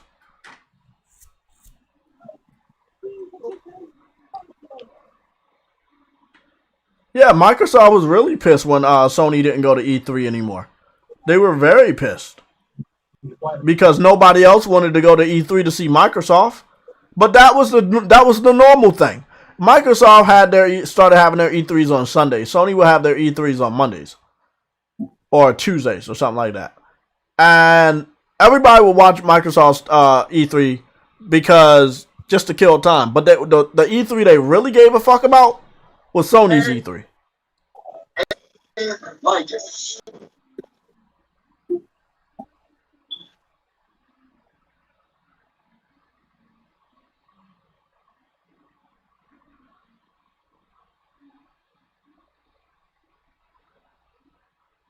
I have no idea what you're talking about. This dude called I Love PlayStation. I have no idea what you're talking about. Let me look at the chat. Let me look at the chat because he says, why does Microsoft care that Sony left E3? Because nobody wants to go to E3 if it's only Microsoft. You want to know why? It's a soccer account. Go ahead I already know it's a soccer account because why would a console gamer ask such a stupid fucking question? I'm gonna tell him why. You're not gonna go see fucking Destiny's Child and Beyonce not gonna be a fucking part of the concert. Come on, man. Bro, it's simple. It's simple because Microsoft don't get any information on Sony. Somebody get rid of him. I'm already viewing this account, but I got him. Yeah. What's his name? I love PlayStation. He's gone. Yeah, thanks, man. That was the dumb. Why would they? What the fuck? Did you just join the console war? What the fuck? It's a brand new one. I'm looking at it right now. It has no content. Let me go see. There's a lot of these takes on Twitter the same way. Mug say something on Twitter. Mug maybe 15. YouTube made it easier to block them because find out how fake you are. This person Because made their account May 6, 2021. This is a brand new fucking bot account. Goodness. I'm so glad we can fucking view channels again, bro. I don't know why YouTube took that away. I was so fucking happy when they added that shit back. I got a dip. Get ready for work. Take care of chat and mods and take care of the panel. Okay. Thank you for being here. Anytime, all the time. True Witty, step up. It's your time to shine. What's up?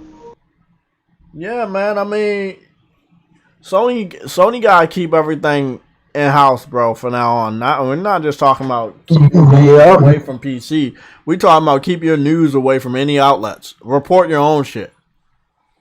Yeah, don't even give out review codes. Fuck them review codes, bro. Fuck them codes. Your gamers gonna buy your games without a single fucking review. I know I do. Most of the gamers buy pre-order a game before a review comes out. Come on, man, get that shit out of here. You do not need to depend on the industry that wants you to fucking see you down fall. That's the thing. A lot of these people are wishing on their downfall. They want to see Sony fall, and Sony can't seem to figure it out. Let me put it this way. If Sony falls, what then? What? How boring is gaming gonna be without PlayStation? Like, come the fuck on, bro. Everybody hyping about Horizon. If there was no PlayStation, there would be no Horizon to get excited about. But you got Halo, that's boring as shit to the point that nobody's even talking about it because everybody started talking about Call of Duty already, which just released last year, and they're not even talking about Vanguard. They're just talking about Call of Duty as a brand. These games have came out, they're gone, they're out of discussion. There's nothing else to talk about. If you depended on Xbox, or Microsoft to run the whole gaming industry, you see how boring it would be? They're not even bringing games out for their own platforms. And and the industry doesn't want Sony to be around anymore? I mean, that's how they're acting. That's what they want. They don't want Sony to be around. Listen, Sony's been dominant for decades and they don't want that no more. Nick, you said, and Corey needs to shut his mouth. I agree. Corey, Jim Ryan, they all need to shut up. Corey and Jim Ryan, bro. Look, me personally, they need to shut up, but they can keep talking and see how much how fucked up shit is. Like today, Neil Druckmann was he made some very suspicious compliment on God of War being played on the Steam Deck. Shia Yoshida had posted a picture of him playing God of War on the Steam Deck.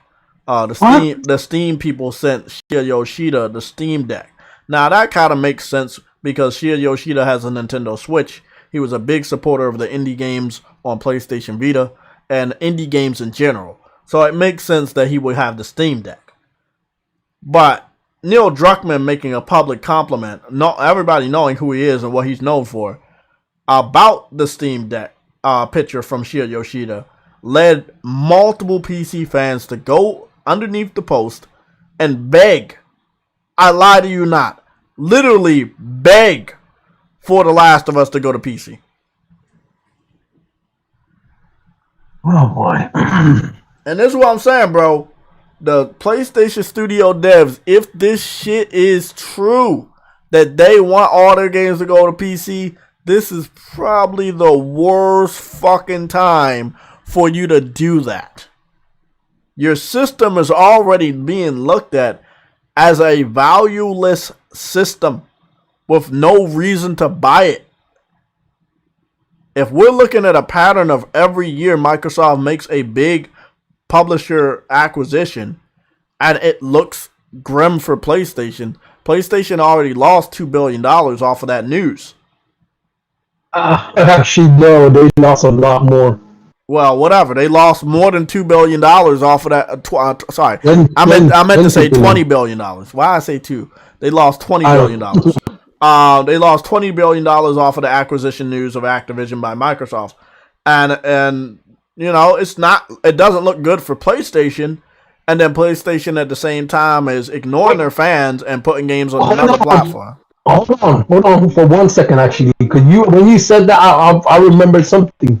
I saw a stream from Sick last night, and he was looking at the Japanese like stocks, and Sony stocks started rising already, like immediately started rising, like by a lot. So I'm like, yo, what the hell's going on? He couldn't figure out what was making the stocks rise again. So their stock is starting to go back up over in the Japanese side. So I'm not sure what's causing that. Maybe they're doing something. I don't know what they're doing.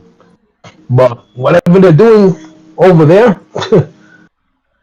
it's causing a ripple effect in the stock markets over there. So I wait. I'm not very well versed in the stock market, so I'm not even gonna pretend like I know why the fuck it's going up or down over there. So I'll wait to get some more clarity on that topic. But I'm hoping that they can recoup that $20 billion they lost earlier this week.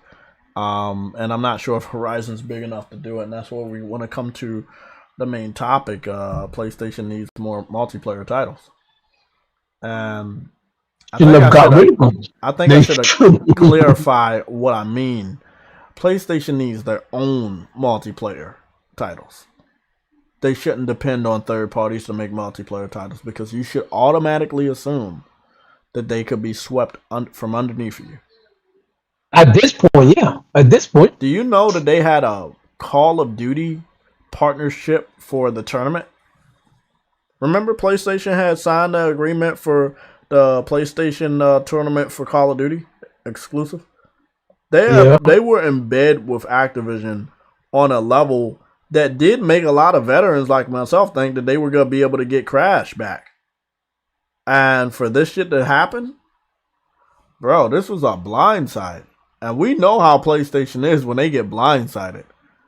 You guys if you don't know what I'm talking about, go back and look at, I think it was CES 1991, if I'm not mistaken. Or was it 92? Let me see. PlayStation Nintendo partnership CES 1990s. They should give me the date. I found this on the web.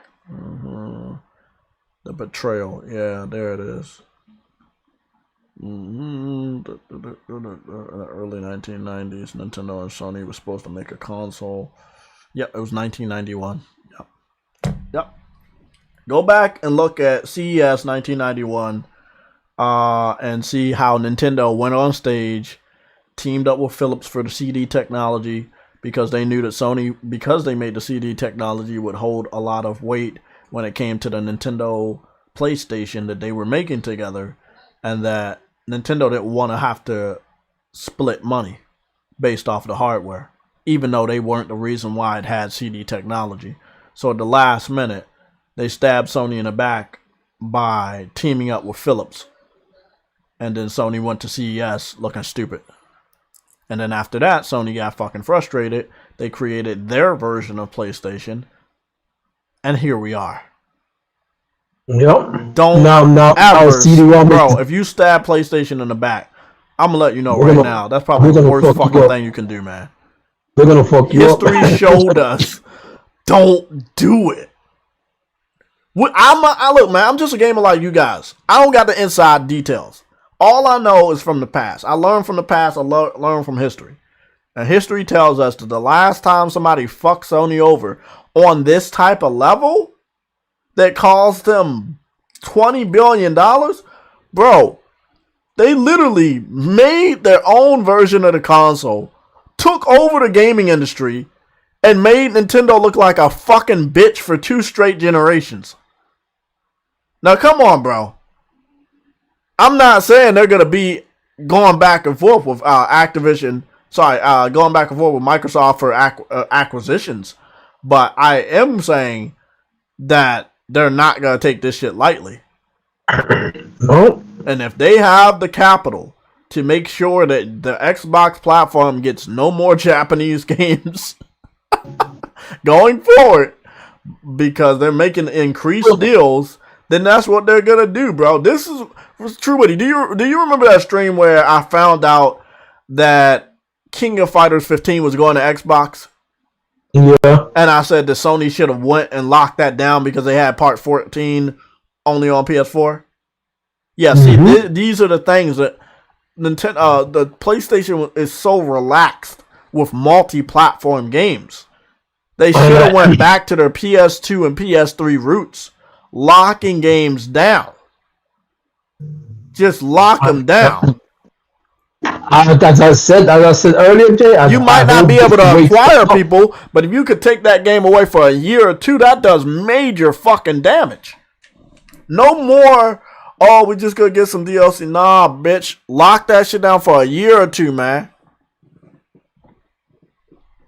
They ain't getting low, bro. Final Fantasy, I don't think Final Fantasy 7 going to Xbox.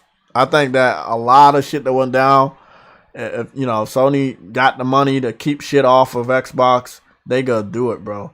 I feel like going forward, Xbox fans are gonna be limited to only first-person shooters or American-based games because they playing this very, very fucking fucked up game with Sony, and Sony got fucking power too in Japan. And if you want to deal with a lot of Japanese games going forward for your platform, you better not fucking think that the Japanese gaming industry didn't see what just happened, and they ain't feeling some type of way.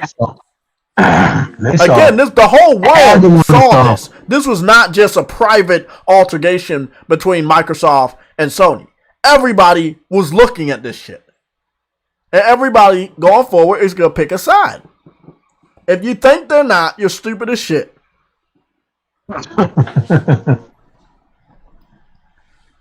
They gonna be picking sides, bro. This right here, I don't think I've seen this level of fuckery. Fuck! We about to go back in time. Oh my goodness, we gotta go back in time, bro. We gotta go back in time, bro. You already know what I'm about to do. Sega and Nintendo console war. Oh my goodness, bro. I have not seen this type of fucking crazy shit since the Sega and Nintendo console war. And shit, of course, it was really, really bad when Nintendo and Sony was going at it. But god damn. Bro. These niggas was going at each other's neck, bro. There we go. There it is. Right there. That's a legend right there. Console wars. Let me see.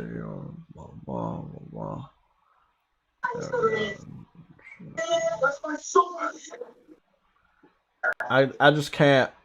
I can't believe that. I mean, on a real level of console wars, we're not talking about like the fanboys in the comment section calling each other names. We're talking about the real console war.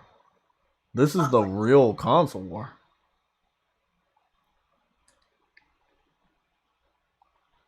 Like I've never seen shit like this before.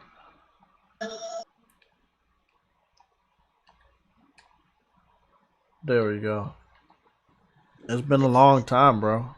And I wasn't even paying attention to the console war until after I got older and learned about the history of how Nintendo fucked over PlayStation, but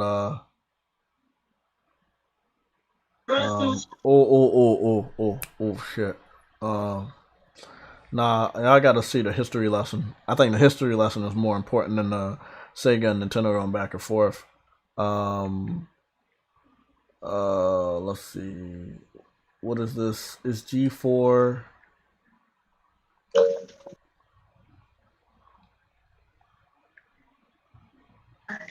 Fuck. G4. Was it called G4 Icons? I think it was G4. Yeah, it was G4 Icons.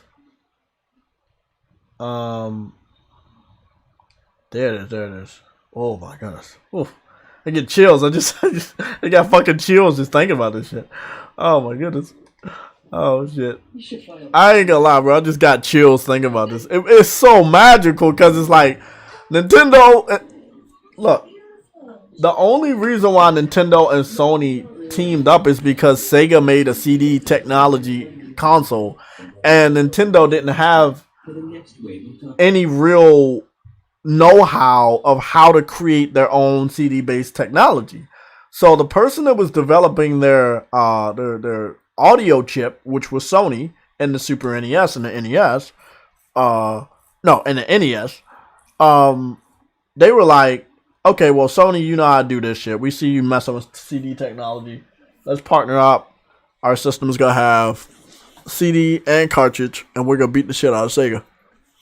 And then the person you fucking team up with, the nigga that fucking supplied your audio chips on your console that was so popular in the United States, you stabbed that dude in the back. Bro, let's go take a look at this shit, bro. Let's go take a look. Y'all just don't understand how beautiful history is. Especially when Nintendo fucked over Sony and Sony made the PlayStation. And now Microsoft's fucking over Sony. Yeah, Microsoft's fucking over Sony royally with this fucking acquisition shit. Oh yeah, they're gonna respond. I just don't know what the fuck they're gonna do. Hey, but you know what it is though, Jay? This acquisition shows fear. Yeah, definitely. They can't beat them the traditional way. They have to beat them by force. Yeah, this is definitely fear. This is fear. Hey, y'all, listen to this. Hold on, True Witty. Listen to this. This is really, really important. More important than anything. Just remember, this is the last time somebody fucked over Sony. And being the samurai corporate guy that he is, said, that's it. Pounded his fist on the desk. Said, No. We didn't get... We went to the after effect. That was not... No. Okay. I want y'all to look at it. Here we go. Blah, blah, blah, blah, blah, blah, bullshit. Here it is. And by the early 1990s, the war for gamers' dollars is red hot. Sega and Nintendo are really dueling. Can everybody hear it? If you can hear it, put a yes. I need to know if you guys can hear it. This shit is very important. Sega was more innovative at the time. They were always willing to take more chances. Sega was coming out with 70, 80 games of its own per year. The strategy of Nintendo was, let's hold on for the next Miyamoto game. Nintendo pays close attention when Sega unveils its latest technological advancement. So Sega came out with the Sega CD. All of a sudden, games were going to be huge. They could be 600 megabytes of information. To meet the Sega CD threat, Nintendo turns to Sony. Nintendo wanted a partner, so they went to Sony, which of course was a huge, successful company. Sony may not have been a video game per se, but the Super NES used a Sony stereo chip for its sound. Sony was certainly, in its own way, a player in the video game industry in a small way. so it was a race. Nintendo knew that CD-ROM technology was the way to go. The original concept was a peripheral CD drive for the Super Nintendo that would be sold by Nintendo, and a combined unit which would be called PlayStation, which was the console and the CD drive together, which would be sold by Sony. Sony brought in an engineer named Ken Kutaragi. Well, when you talk about the PlayStation, you just have to talk about Ken. Jay, Nick said to turn it up. The father of PlayStation. He came The in loudest to I can Sony go. in 1975. Okay. Right off the bat, he was considered to be kind of a brash engineer. He was very feisty and had a lot of ideas. He struck me immediately as a very forceful character. He had a clarity of thought and insight, which I think was, I still think to this day is very rare. He clearly is a visionary. Very dynamic, very energetic, full of ideas, and very creative He's known to be a fantastic engineer and a brilliant person on the engineering and technical side, but that's just a happening. In that Ken Kutaragi once, it was not like you were looking at an executive who was buttoned up. You were looking at a guy who was in the trench, who was clearly an engineering mind and was resolving problems. He's an impressive mind, and he's achieved impressive things. The idea of working on a video game console is nothing new to Kutaragi. He was thinking about making a 3D game console a long time ago while people were tinkering away on 8-bit gaming. He approached Norio Oga, who was then president of Sony, and said that we should get into the video game industry. But back then, it was just a no-go. Olga and the Sony execs were like, we are not a toy company, and we are not going to get into this business. So that was that. But now, things are different. Hand in hand, Ken Kutaragi and the people at Nintendo team up to bring Sega to its knees. But Sony is about to face a bitter betrayal that will change the course of gaming history. Sega prepares its new CD-ROM expansion for the Genesis. Nintendo and Sony work on a CD-ROM system of their own. But Nintendo begins to have second thoughts. The big reason why Nintendo kind of balked on the Sony technology idea was that they weren't going to have any rights to the CD technology. Sony was going to retain all the making of the CDs, they were going to manufacture it, distribute it, and that totally cut Nintendo out of the picture on definitely a large profit margin. And that made Nintendo very, very nervous. So in the forefront, Nintendo's telling Sony everything's great. But behind the scenes, Nintendo went to Philips and said, why don't you start working on something for us? Nintendo's insecurities lead to a dramatic climax in 1991. CES comes around, and Ken Kutaragi and Sony come out, and they announce the Nintendo PlayStation, because they don't know anything's going on. Nintendo made a sudden announcement and said, well, we're going to work with Philips on the CD technology. That didn't go very well with Sony execs, and Ken Kutaragi was definitely very bummed. He went into Norio Oga's office and said, we just got backstabbed, blindsided by Nintendo. We had an agreement, and they totally betrayed us. Kutaragi went back to his bosses and said, let's not leave it like this. We can make an actual game system. We won't stop with the CD-ROM, we'll build the whole system. And Olga, who was totally dead set against it before, now feeling the betrayal from Nintendo and being the samurai corporate guy that he is, said, that's it. Pounded his fist on the desk, said two famous words, do it. And that was the beginning of the Sony PlayStation. Now, more driven than ever, Ken Kutaragi and Sony set out to make a video game. Okay, so do y'all see that? Do y'all see that history? That's the last time somebody fucked with Sony. The last time somebody fucked with Sony on the level that Microsoft just did, Sony made a fucking whole game system by themselves, destroyed the person that was in charge, like in front. The market leader was Nintendo. They made their system, beat Nintendo on their first attempt. Their second attempt, they beat Nintendo. It wasn't until their third attempt that they had some problems. They came back on their fourth attempt, and now they're on their fifth attempt. Or on their fifth console. Let me not say attempt. And now Nintendo doesn't compete with Sony anymore. Because of the first two generations that they just couldn't beat them. But they had created them because they fucked them over. I love this pressure, True Woody. Putting pressure on PlayStation gonna make them better. There's no way this ends badly.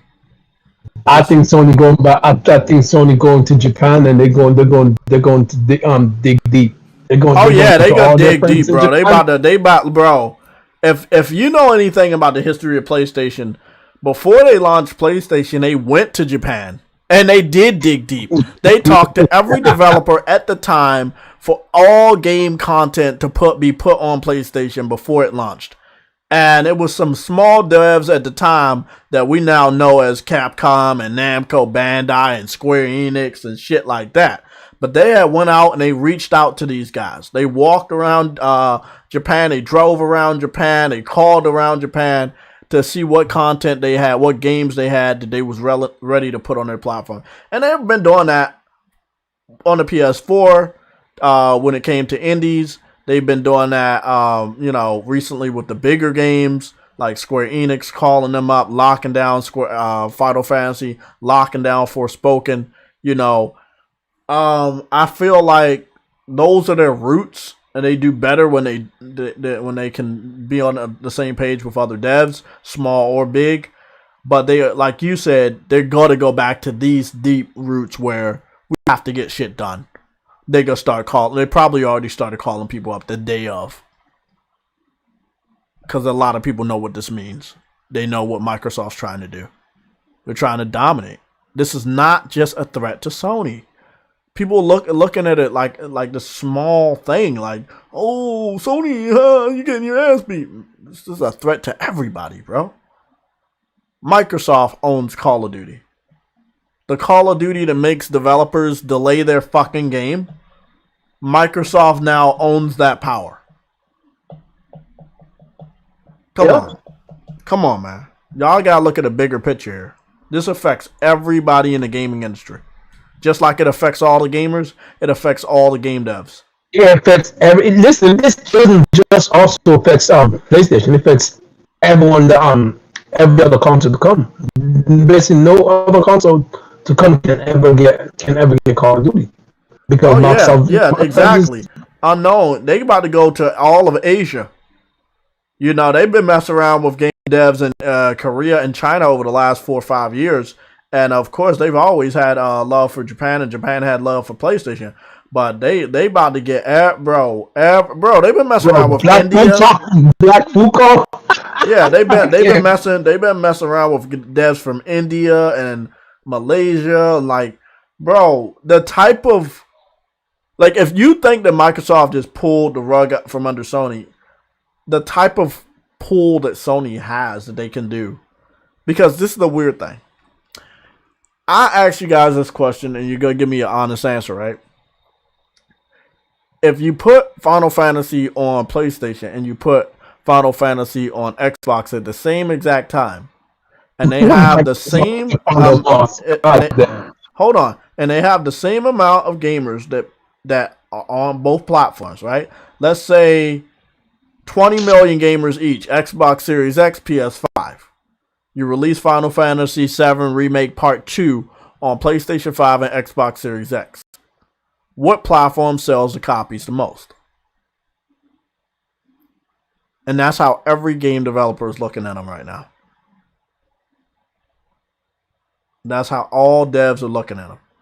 We know these niggas don't buy games. We might as well fall in line with Sony, because at least their gamers will buy our games. And now that if you're looking at a situation where Call of Duty is not over the heads of gamers, they have enough free time to play something else or buy something else.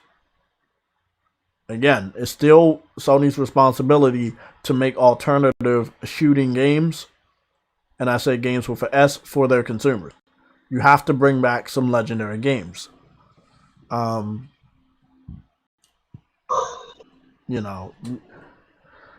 Man, it's gonna be crazy, man. It's gonna be crazy. I know they gotta launch Horizon. They have to launch Gran Turismo. They have to get God of War out the door. They still have to announce what they're doing with the Discord integration, if they're going forward with that. They have to talk about these firmware updates that I heard rumors about, but it has not been confirmed yet. And we're almost at the end of the month. Somebody said we were gonna get information on the firmware updates. I don't know if that's true anymore. If we get to next week, Tuesday and Thursday, we don't hear anything about these firmwares, then, I take that as a fucking a lie, not a rumor. Somebody was talking about heavily about PSN getting we were getting firmwares or some shit. Oh, no, now you can root out the fake liars. I know, I love it.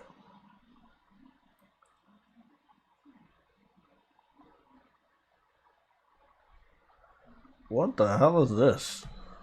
See, we on some bullshit now. I just saw something about the people that worked at ZeniMax just went to work at another company. Hold on. I'm trying to figure out what's going on here.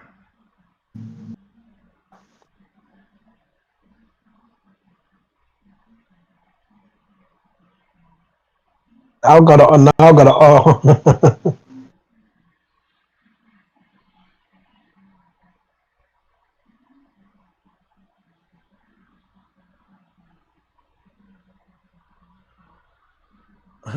That's funny.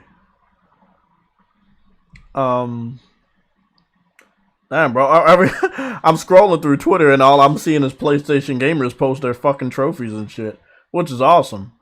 Interview with Phil Spencer. Confident that the workplace issues at Activision Blizzard will be resolved. Happy with the new IPs and specifically mentioned King's Quest Guitar Hero and Henex.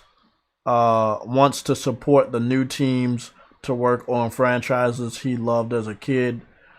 But he didn't talk about fucking Crash and Spyro. Okay, oh no, there he is. There's also influential, popular Tony Hawk skateboarding series and beloved characters like Spyro the Dragon. That's not their IP though. Yeah, I know. Tony Hawk. I know. They can't keep that. It's not their IP. The guy Tony Hawk isn't, but the franchise of Pro Skater, yes. That's with Activision. Pro Skater's theirs, but so if they wanted to do like a Pro Skater 8, Pro Skater 9, 10, yeah, they can continue to work with Tony Hawk going forward. And I'm pretty sure Tony Hawk wouldn't say no. So yeah, they can't just, hey, let me just use your name without going with you. But they definitely will like, hey, we've worked with you in the past on the Pro Skater games. We're going to continue to work with you. How do you feel about that? He's going to say yes, take the money. They're going to keep making games. So I know they don't own the character, but they do own the IP that the character is getting money off of. And I don't know what work Tony Hawk still does, but I'm pretty sure he would still want checks coming in. So I don't think that he's going to sit up there and say, oh, you're not with PlayStation anymore. I can't work with... No, he's not going to do that. He's going to take the fucking money. Activision just took fucking $70 billion to sell their company to Microsoft. Money talks. And then he said beloved characters like Spyro the Dragon. So, you know, assuming they still got Spyro the Dragon. They still got Spyro the Dragon and Crash Bandicoot. So I wanted to get that confirmation for Phil Spencer. So, yep, Crash and Spyro, they still have them. Even though I don't know what that means to Xbox fans. Because if you remember, when the games went multi-plat back in the day, after PlayStation 1, Crash and Spyro went multi-platform. They both died because they went multi-plat. There was no guidance. They didn't know what to do with the characters. Crash took a 10-year break. They milked the shit out of Spyro the Dragon to the point that we didn't even know who he was anymore because of Skylanders. So, yeah, long story short, I feel like I don't have any hope for those characters getting new good games under Microsoft owning them because Activision, if I'm not mistaken, their focus has not been on Crash and Spyro. They've actually moved away from them. The last games I thought were really good, but I'm not sure if they sold very well. I don't know. I don't think they did, but then again, we can look it up. Robert Sorrento, is this the guy that tried to talk about the rumor for the firmware? He said the next state of play will be on February 3rd, according to Robert Sorrento. Updates on upcoming PlayStation Studios, PS5, PS4 games. Look, we know the fucking, yeah, me and you know the fucking pattern. And February falls on our pattern of the 10th being on a Thursday. I do not see Sony breaking that fucking pattern. I don't see them doing that unless they have coverage of Horizon preview or shit going up the following week and that they move it up. But Sorrento has been wrong so many times on simple shit like this, and even though I am public about the pattern, and I've been right about the pattern all last year, whenever we do get a state of play, it does fall within the week of the 10th or the week of the 25th. And next month, the week of the 10th is a Thursday, and the 24th is a Thursday. Why the fuck would they... Bro, it don't make sense, bro. It don't make sense. No. I can't believe Sorrento. He's been wrong already. We're still waiting for the firmware update, which he said was coming out this month. Yeah, I'm about to say, isn't he the one that said... Yeah, he said it was going to come out this month, man. Those motherfuckers don't know what they fucking talking about.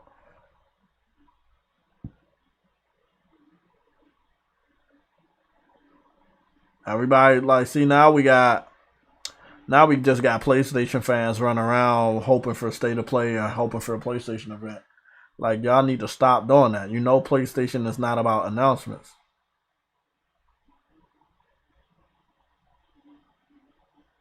Right now, they're trying to buckle down. Yeah, that's what they do. Oh, okay, I finally found it. I've been scrolling for a while just to get back to it. This is from GameIndustry.biz, very reliable. They said Klepso, Marcus Burns, and ZeniMax Mark Barekov joined Gaming Go to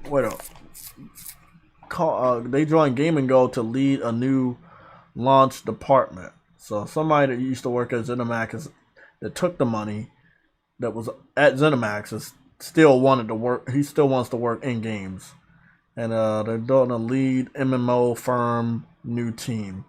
So yeah, man. Again, bro, people took the money, but they took the money and they still gonna make money. You know, like not everybody that took the money from ZeniMax is retiring, and same thing except for Bobby. I know that nigga's done with this shit. He's old. I saw a new picture of him. That nigga old. He is ready to just not be doing shit no more. Bobby Kotick may not even leave.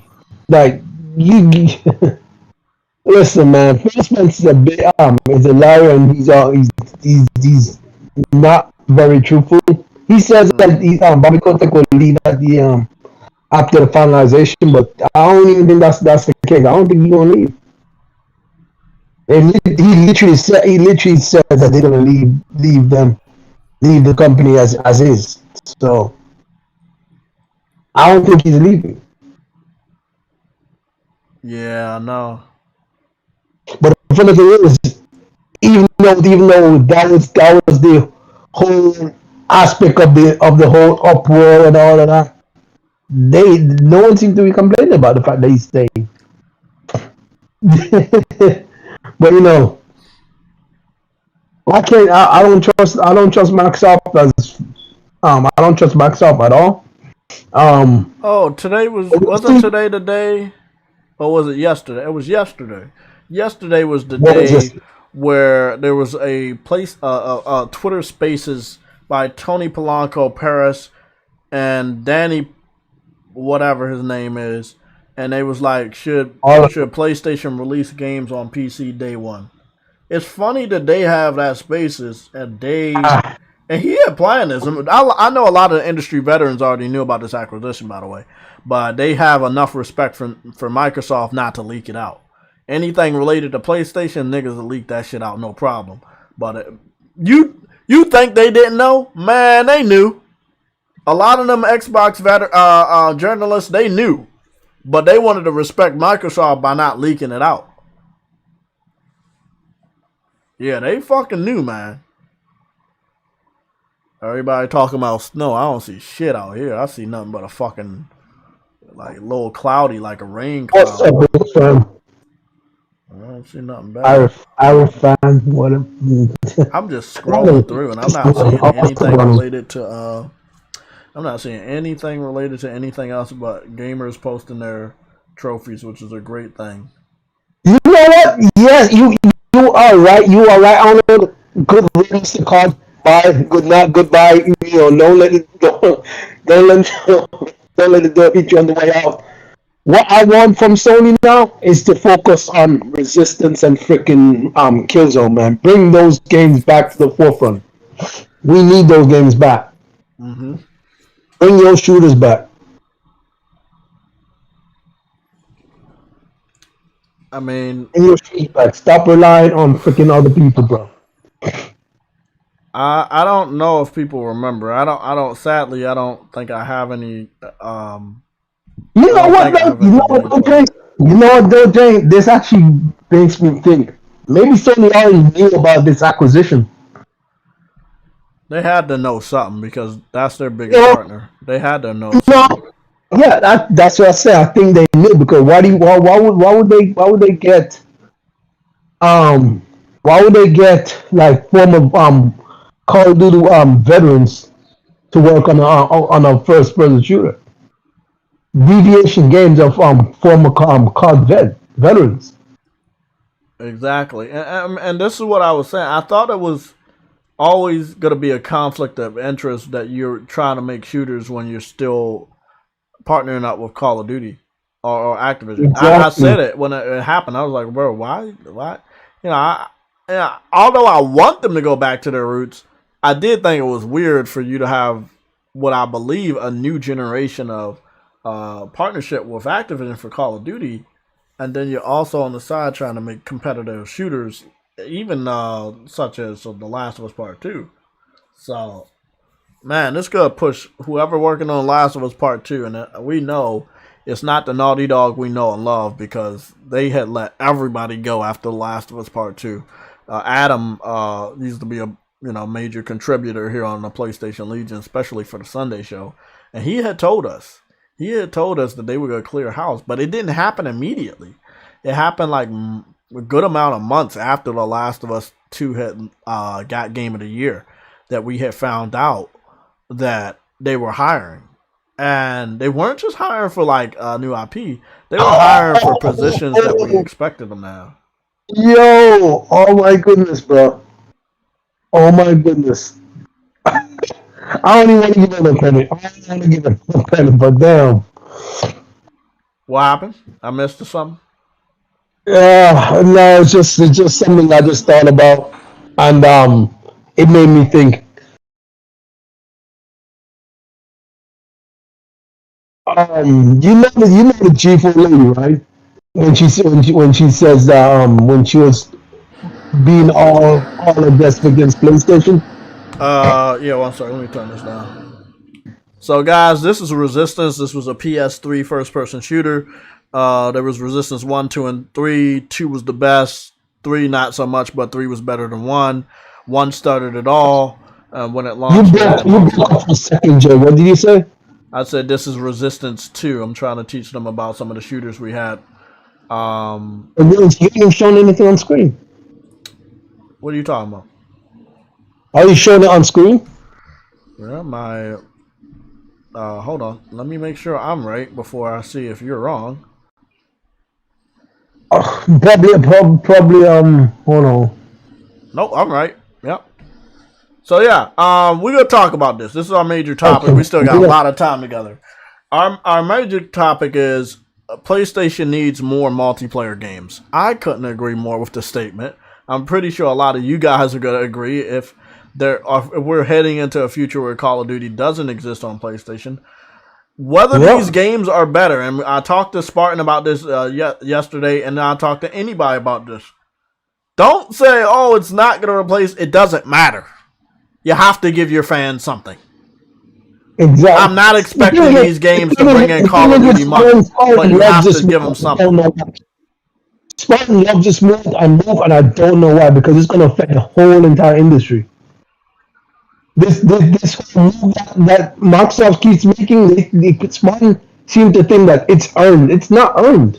Like, I don't know where he gets this idea from. Them buying out that entire publisher is not earned. Just to get games, that's not earned, bro. You did not make none of these franchises any popular at all. I'm trying to know what you're saying. You said it's not what? Nothing what Microsoft did with these purchases are earned. Oh, earned. You're saying earned. Oh yeah, you're right. But they don't give a fuck about that. And most of the Xbox fans don't care about that shit either. They don't care if it's earned. Oh, a W, man, I talked to you about this last year. For them, and we talked about the nitty gritty of the console war on the Crumb side. These niggas don't care how dirty the W is. As long as it's a W, that's all they give a fuck about. So they don't have no feelings about it not being earned, bro. You talk to them about that, they're going to ignore the fuck out of you because they don't care. But one thing they do need to understand is if Activision relies on the Xbox community, Activision ain't gonna be the Activision you like anymore because you're not giving them the money. Listen, I don't care how. Listen, I'm gonna be real. I don't care how good Activision is anymore. If they going down the crapper, I am all for it. Bye, nigga. Get out of here. Yeah.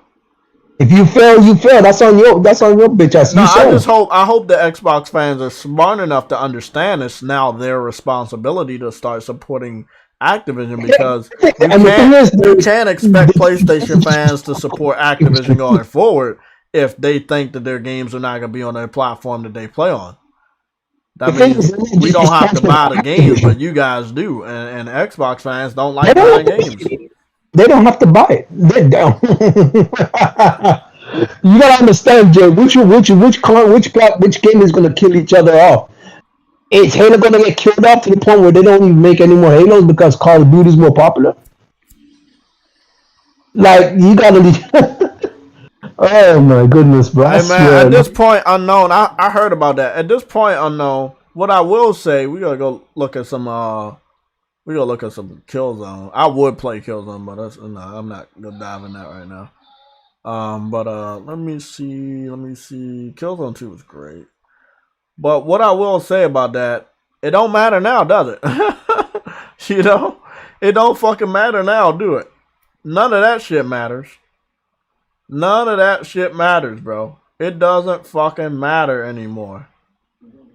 It doesn't matter because now you wish you would have greenlit that shit. Sekiro is not Activision's IP though. Okay, unknown. Yeah, let me correct you. Some gamers did some research yesterday, and we found out that From Software does own the rights to Sekiro. So even though Activision is the publisher, From Software could go to another publisher such as Namco Bandai, which they work with quite a lot. All the Dark Souls games were published by Namco Bandai, as well as Elden Ring. So if there is a new Sekiro game, they would probably just go back to Namco Bandai to have them publish the game. But Activision does not own Sekiro. They only published it. That's it. I just wanted to let you know, don't get confused. I want you guys to have the right information because I don't want nobody to look silly. So you can start spreading around the right information. Activision does not own the rights to Sekiro. They only published it. Yes. Warzone will stay on PlayStation, but I really don't care. I actually wanted to go. I don't want it. I don't want it on PlayStation. Call of Duty Warzone will stay on PlayStation. Yeah, I mean it's just like Elder Scrolls Online, right? Elder Scrolls Online is still on PlayStation. Yeah, those. Yeah, I do. I understand, man. I truly understand Truity. I want that shit, but we're not gonna get it because they still need the income. They're not that stupid to understand that PlayStation plays a key role in the success of some of these companies that they acquired. So they do want to like give us, drop us that. Like, hey, you're not gonna get Part 6, but you can play online. You're not gonna get the new Call of Duty, but you can play Warzone. And it's like, again, the casuals have to evolve into skilled gamers so that they do their research and understand that what they do and what they say matters. But as long as the casual gamers over on PlayStation don't educate themselves, we're gonna keep taking L's on PlayStation because they are the majority, not us. The good ideas me, Truity, and a lot of you guys in the chat have, Sony will never fucking see it. Because the majority of the time, the casuals are talking about multiplats and shit. This is why they were so blinded with the Call of Duty partnerships. because they weren't hearing anything else but casuals talk about Call of Duty. If we can let go some of these casuals and they can go back home, then maybe Sony can listen to the right people. That, you know what, Jay? I like that idea. I like that idea. You can never hear us if you gotta see them and hear them first. If they're louder than us, then you're not gonna know where to go or what to do. I also think that their focus is too much on PC and they're not paying attention to what's going on their platform. That's the problem. That is another problem.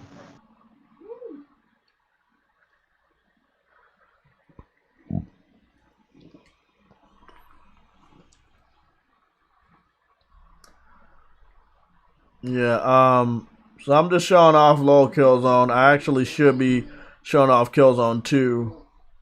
Let me go see if I got some gameplay for that. I'm pretty sure. What I got Killzone 2. I got Killzone 3. What's this, Killzone 3? Man, Killzone 2 multiplayer was fire. I got it. Like Killzone 2 multiplayer was fire, dude. And Resistance 2 multiplayer, bro. Like, man, I'm just annoyed, bro. Like, Sony just let all that shit die, all because of Call of Duty. Yeah, this is the thing. When you look back at the library of shooters we had games that had better quality than Call of Duty. Now, do we have games that are accepted by the entire community of casual gamers? No, we don't. We never will, because our games take a little bit more brain power to play. Call of Duty, you point and shoot and that's it. You can win, you can lose, but that's really it. It's very easy to pick up and play. And that's what's good about Call of Duty. Now, over the years, the graphics have gotten much, much better on Call of Duty, but long story short, it's not very difficult to play. You know what's sad though, because with Killzone, you had to pretty much choose. Basically, you had one primary gun that you choose, and the other gun was a pistol. The pistol was unchangeable, right? So you have to choose whether you want to run around with a shotgun or a pistol or a assault rifle and a pistol. You have to choose wisely, because you can't have both a shotgun and an assault rifle. So you have to choose what you want to run in the field with. You know what I mean? Or you can get absolutely screwed, or you can get absolutely fucked up. Like you can lose a lot. Mm-hmm. Like by your choice, you have to think. You have to go in strategically. Like that's what I loved about Killzone. Like I don't know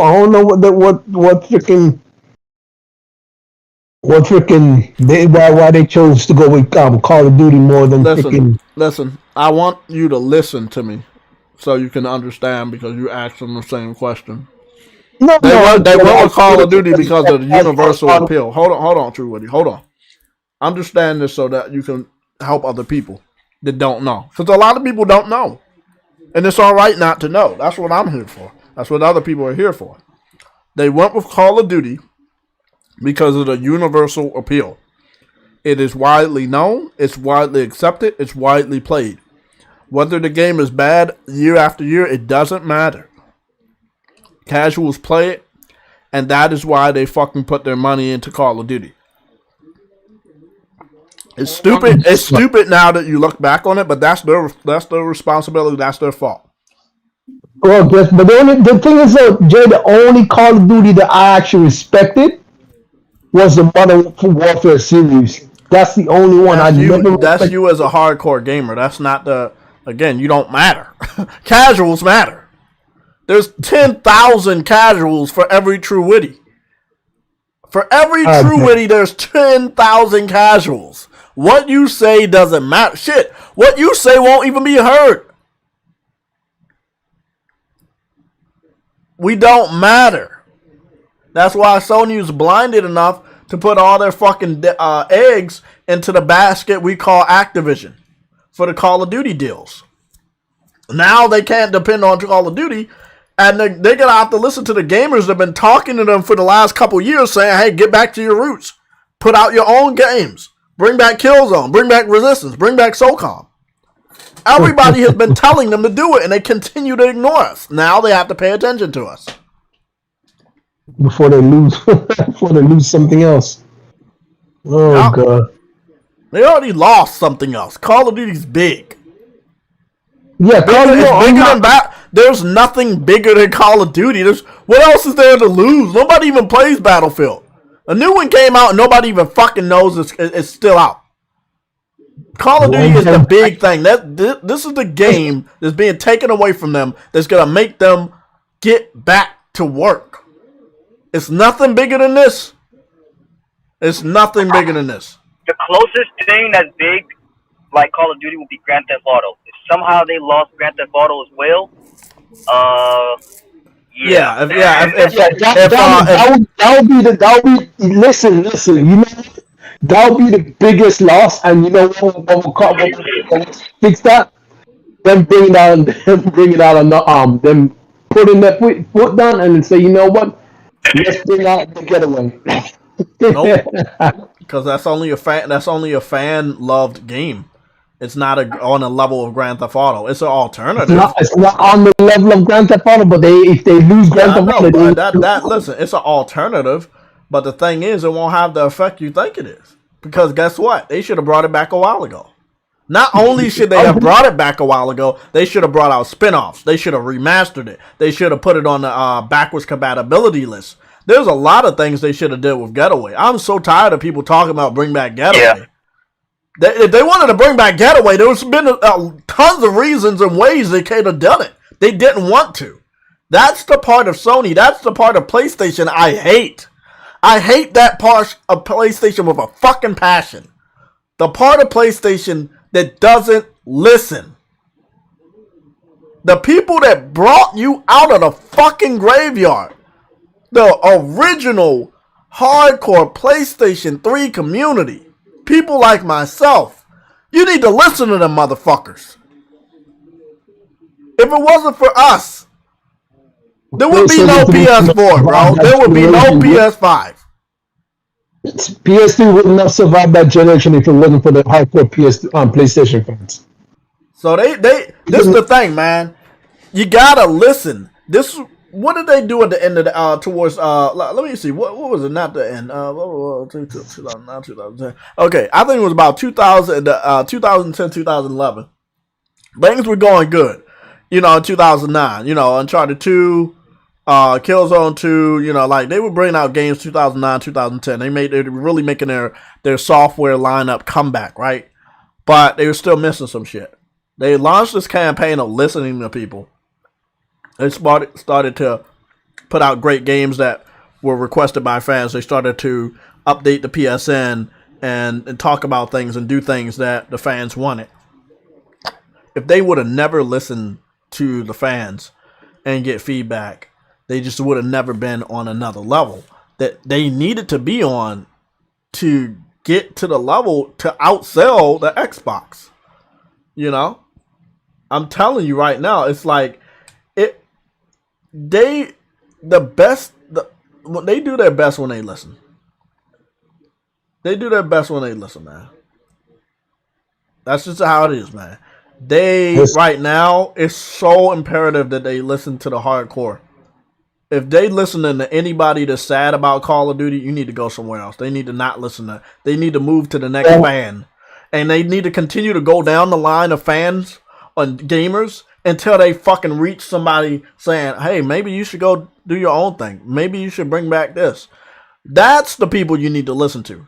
If Sony is listening to people that's crying about Call of Duty or is saying bring out Game Pass or put games on PC, those motherfuckers have been steering Sony and PlayStation wrong for a long, long, long time. And they need to stop listening to people like that, because this is where you go when you listen to people like that for a long time. You are not publicly in a court of public opinion. You are in a horrible position. You look bad. Whether you had the money to stop this acquisition, or you had the capital to stop the acquisition.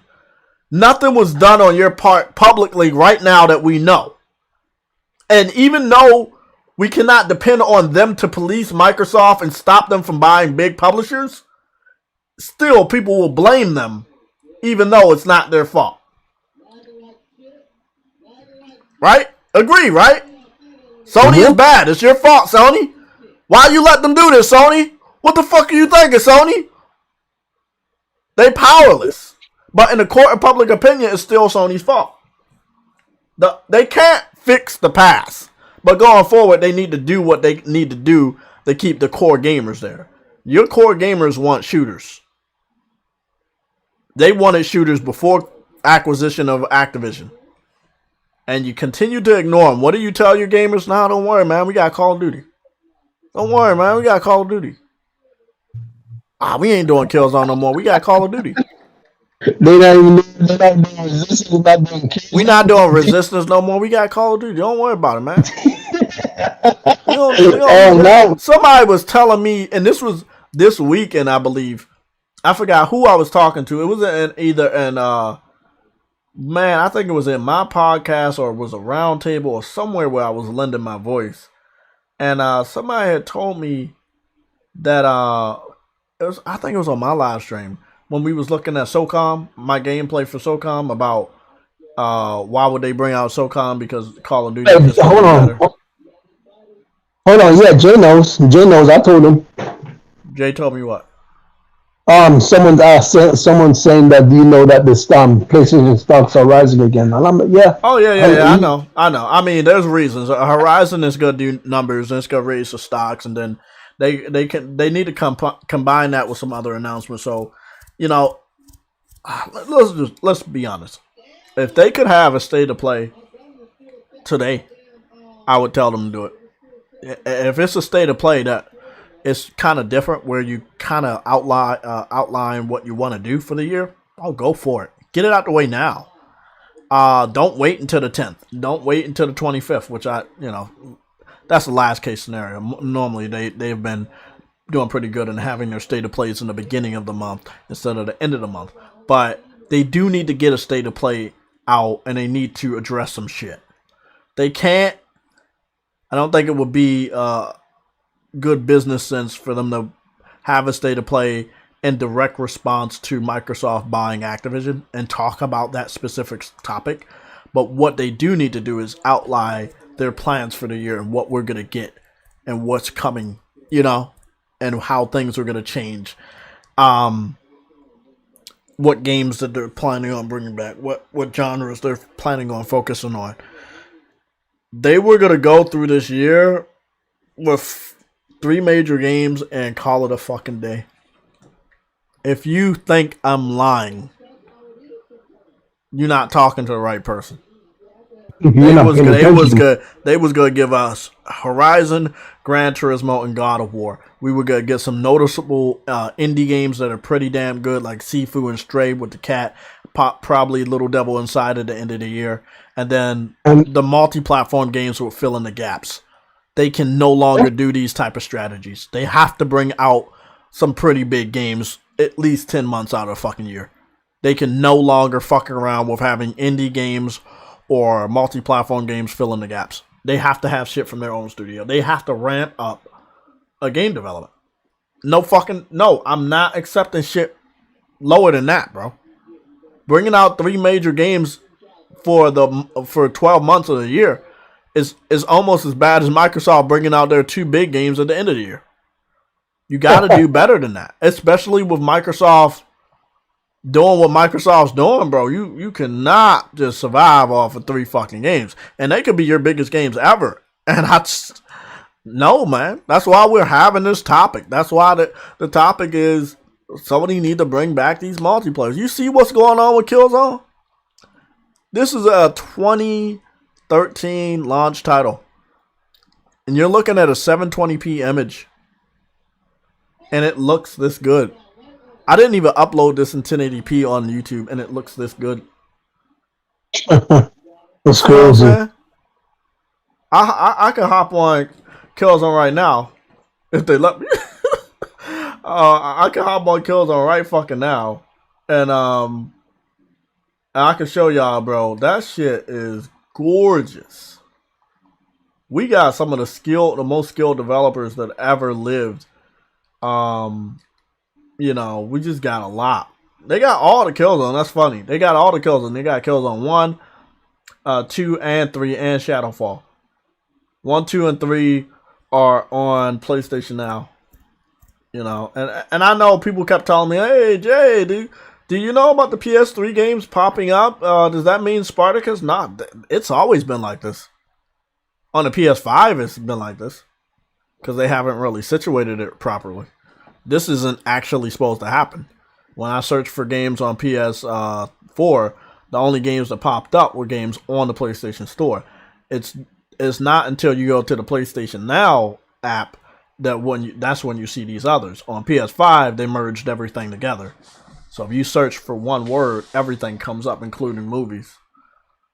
Yeah, which is weird. I don't like that. Yeah, I don't understand that one. Why is Killzone Shadowfall not downloaded? Something was telling me Killzone Shadowfall was not downloaded. I don't understand that. Because I know I own Killzone Shadowfall. Shoot. See, when I reformatted my system, I didn't download everything. That's not downloaded on my system either. That's weird. I'm not downloading that shit again because I already know I own that shit. I mean, it's not buying it. It's like I know I already have that shit downloaded. That shit never left my PS4. What the fuck? That game, I swear to God on my life, that game never leaves my PS5. And it's on my external hard drive, so I don't know. But, let me go see how many Call of Duties I got. So you guys, I want to be 100% transparent. We go be PS4, PS5, genre, shooter. Yeah, you know who this affects though, right? Persona. Yeah, I mean, again, bro, you go where the games is. I'm not gonna knock you. You want to go to an Xbox? Go pick up an Xbox, man. That's what you gotta do. Do it. I ain't gonna do it though. Let's see. These are the Call of Duties I have. Call of Duty Warzone, Call of Duty Modern Warfare 2, Call of Duty Modern Warfare, and Call of Duty World War II. And Call of Duty Black Ops. And the reason why I have these games are because one is a free-to-play. One I paid $20 for. I think it was Modern Warfare 2 or 1. And then the other two, either Modern Warfare 2 or 1, was on PlayStation Plus, as well as Call of Duty World War II was on PlayStation Plus. PlayStation had such a good deal that even a person that doesn't buy Call of Duty at top price has 5 Call of Duties available to him. Like, that's a pretty big deal. 5 Call of Duties are available to me.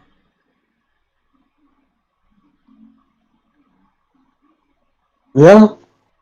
Including the betas and alphas and shit. So they were deeply in a deep, crazy relationship with Activision. And it was so dangerous because you couldn't see anything else. You couldn't see anything else and you couldn't prepare for anything else. And this is going to be a learning exercise for them, man. A very, very good learning exercise. And then when we get all the way down here, we got some games from Bethesda that I got at a discount, like Wolfenstein New Order and Wolfenstein Old Blood. But yeah, man, I don't play a lot of shooters that much. I have my favorites. I still don't understand what happened with Killzone. I don't know why Killzone is not on my fucking system. That shit is wild. Oh, I also got the Dooms over here. You know.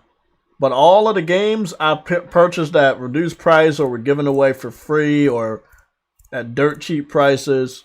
Doom Eternal, I got that day one though. I picked that one up day one. This was all before the acquisitions. You know, so I just want to be very transparent. Although I do own some games from Bethesda and from Activision, I'm not bothered by the acquisition because I obviously don't play them enough. You probably couldn't even find a stream where I'm playing this shit. You know, in a library of over 1,000 videos I posted, or 2,000 videos I posted on this channel. So I can live without a shooter. No fucking problem. You know. I really wish they would do something with Killzone though. You know. It's they got a lot of options, man. They got a lot of options. You know. As the saying goes, you gotta get back to your roots. You gotta get back to your roots, man. I mean, this was funny, bro. This Attack on Titan crossover with Call of Duty, you know that was only made possible by Sony because who owns the anime streaming services? Sony. You know what's funny? You know what's funny, Jay? You know what's funny? I'm gonna be real right now. You just said that. I'm gonna say something. They'll wait 10 years before they even pick up a studio. But we'll partner with them. But they won't take no time for them to go ahead and buy Crunchyroll. They'll take them no time at all. They don't have to work with them. But they'll go ahead and purchase them outright. You see where I'm coming from? They go out and purchase Crunchyroll, and then the thing is, man, you gotta look at it. We want them to do the right thing, right? We want them to do stuff that will protect them and make us happy, but it's not realistic. It's not realistic. They would go drop $70 billion on Activision. They already had, as you can see on the screen, multiple exclusive contracts with Activision.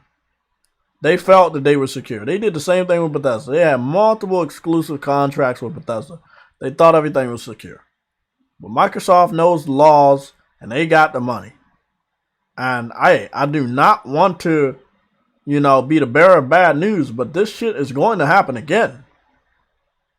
Sony is Sony is doing it the right way. And I'm not talking shit about Sony by doing shit the right way. They're operating honestly. They're making deals. They're buying up timed exclusive content. Honest, you can't doing it the right way. You can't be nice no more, Jay. I'm sorry. You can't be nice. Microsoft is not playing fair. This is not fair game anymore. You got to be underhanded. You can't play the nice game. You can't be fair. You can't do that no more. Microsoft certainly ain't playing fair. You can't play fair. You can't play fair anymore. This is not the generation for Sony to be nice and be friendly with anyone. You got to be unhanded. I agree, man. But let me ask you a question. Do you think Sony should fight tooth and nail to acquire studios? So if Microsoft put up 70, hold on. No, you're breaking up. I couldn't hear you. Okay. Do you think Sony should fight tooth and nail to outbid Microsoft when they're paying $70 billion? No, okay. no, so what would have made you happy about this situation? No, I'm not saying they should fight Microsoft. No, but you're saying they need to not be quiet no more. They shouldn't be nice anymore. How do they make you happy when Microsoft has the power and money to do shit like this to make you upset? You got a super chat. I'm not saying they need to go out and go in a bidding war with Microsoft, but you need to the people you worked with in the past, get them. Stop playing around. I agree. Let me read the super chat because I think he put 2 super chats. Frostbite with the £10 super chat. I was listening to Colin Moriarty's podcast earlier, and he made an excellent point. Sony may not have crazy amounts of money as Microsoft, but if they needed more, they would be able to get a loan. From the Japanese government, yes. Yeah, they would. That's from the exactly Japanese what I was government. say. This That's right exactly. there. Me and you was in this discussion that after Bethesda, Sony should have went after Square. Sony needs to get Square. This is one thing I can agree with you. They need to get Square now. They need to take Square because Square slowly but surely, Square is transitioning into a more United States style game company. And I think Sony needs to grab them up before Microsoft has any bright ideas. Yes, they're making a lot of Western games, so yes, they are perfect for the perfect for both sides. Bro, did he send 2 super chats or just one? No, he did. He did. No, he did. He did. So he sent two $10 super chats. Let me go see. Okay, that's the one where he was listening. Okay, here we go. Either the Japanese government or a third-party company, they're a well-known, globally beloved brand, and their quality speaks for themselves. To gain the trust of another company is to gather money. I agree. And this is what's going to make Sony's acquisitions more impactful, because they have realistic existing relationships, and you know how they operate and they know how you operate. Bro. And that means we don't have any downtime between the content we get from the acquisition. And this is what people not understand in Truity. Microsoft acquired Bethesda and Microsoft acquired Activision. But what IPs, what games are coming based off of that merger, based off of the acquisition? Nothing. Everything that they're producing is something that was already in the works before Microsoft acquired them. It's going to be the same thing for Activision. They have the power to stop those games from going to PlayStation, but they did not have any impact on making those games. We won't see what Microsoft and Activision or Microsoft and Bethesda can make together probably until next gen or beyond. As of right now, everything that's coming out was already supposed to come out. When you're working with Sony and Square Enix, they're working together on what they want to bring out, and it's not going to be such a big gap of when we see what they worked on together. Kind of like From Software. From Software produced Dark Souls and Dark Souls 1 and 2. Then they went to work on Bloodborne. We didn't have to wait for them to group back up and to produce something good. Let me see. Guys, I'm almost on my way out, but y'all can hit that like button. Hit that like button. Y'all did good. What was it? Well, we was here Tuesday, right? Yeah. Y'all did real good on Tuesday. Dude, must only play on Xbox to miss out on that greatness. Hey man, you look. That's what somebody wants to do. Let them do it. I don't want to hear their mouth next month. I can definitely see. I don't know, man. Who was it? Henry that posted Koei Tecmo how much they worth, and it's like 400 billion. I'm not sure. I don't know, man, but I don't know if that's Japanese currency or United States currency. But a lot of the companies, including Konami, I think that's Korean. Okay, because they cost a lot more than I thought they did. Hold on. Exactly, Arnold. I agree. Sony is very quiet right now, and I need them to make noise.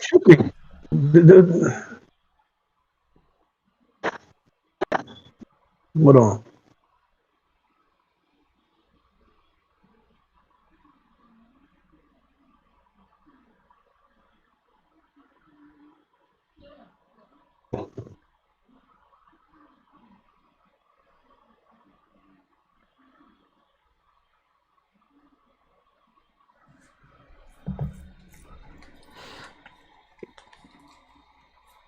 Okay, so this is what we're gonna look for. I'll give you guys what's gonna go down. We got a story trailer. We got a meet the cast trailer.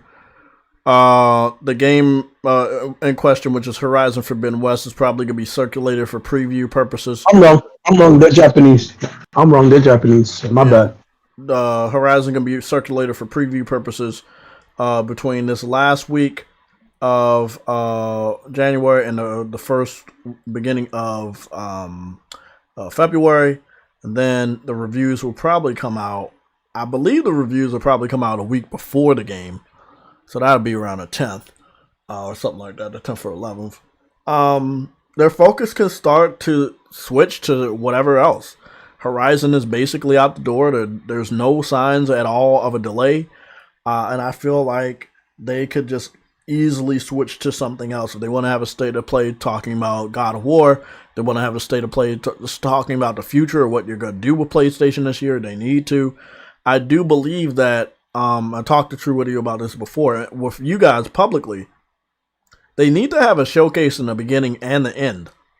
You cannot just make us wait until September for you to really talk about shit. We need to know in the beginning of the year what the fuck you're going to do. Because Microsoft is not being friendly about what they're going to do. And they do it in the beginning of the year. These acquisitions, this news has always been happening in the beginning of the fucking year.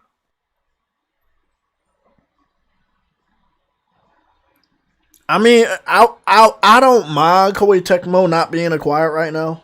I really want Sony to focus on Square, Capcom, or Sega. I feel like that's a bigger impact. Square Enix, Capcom, Sega's good. Sega's good. It's a good game.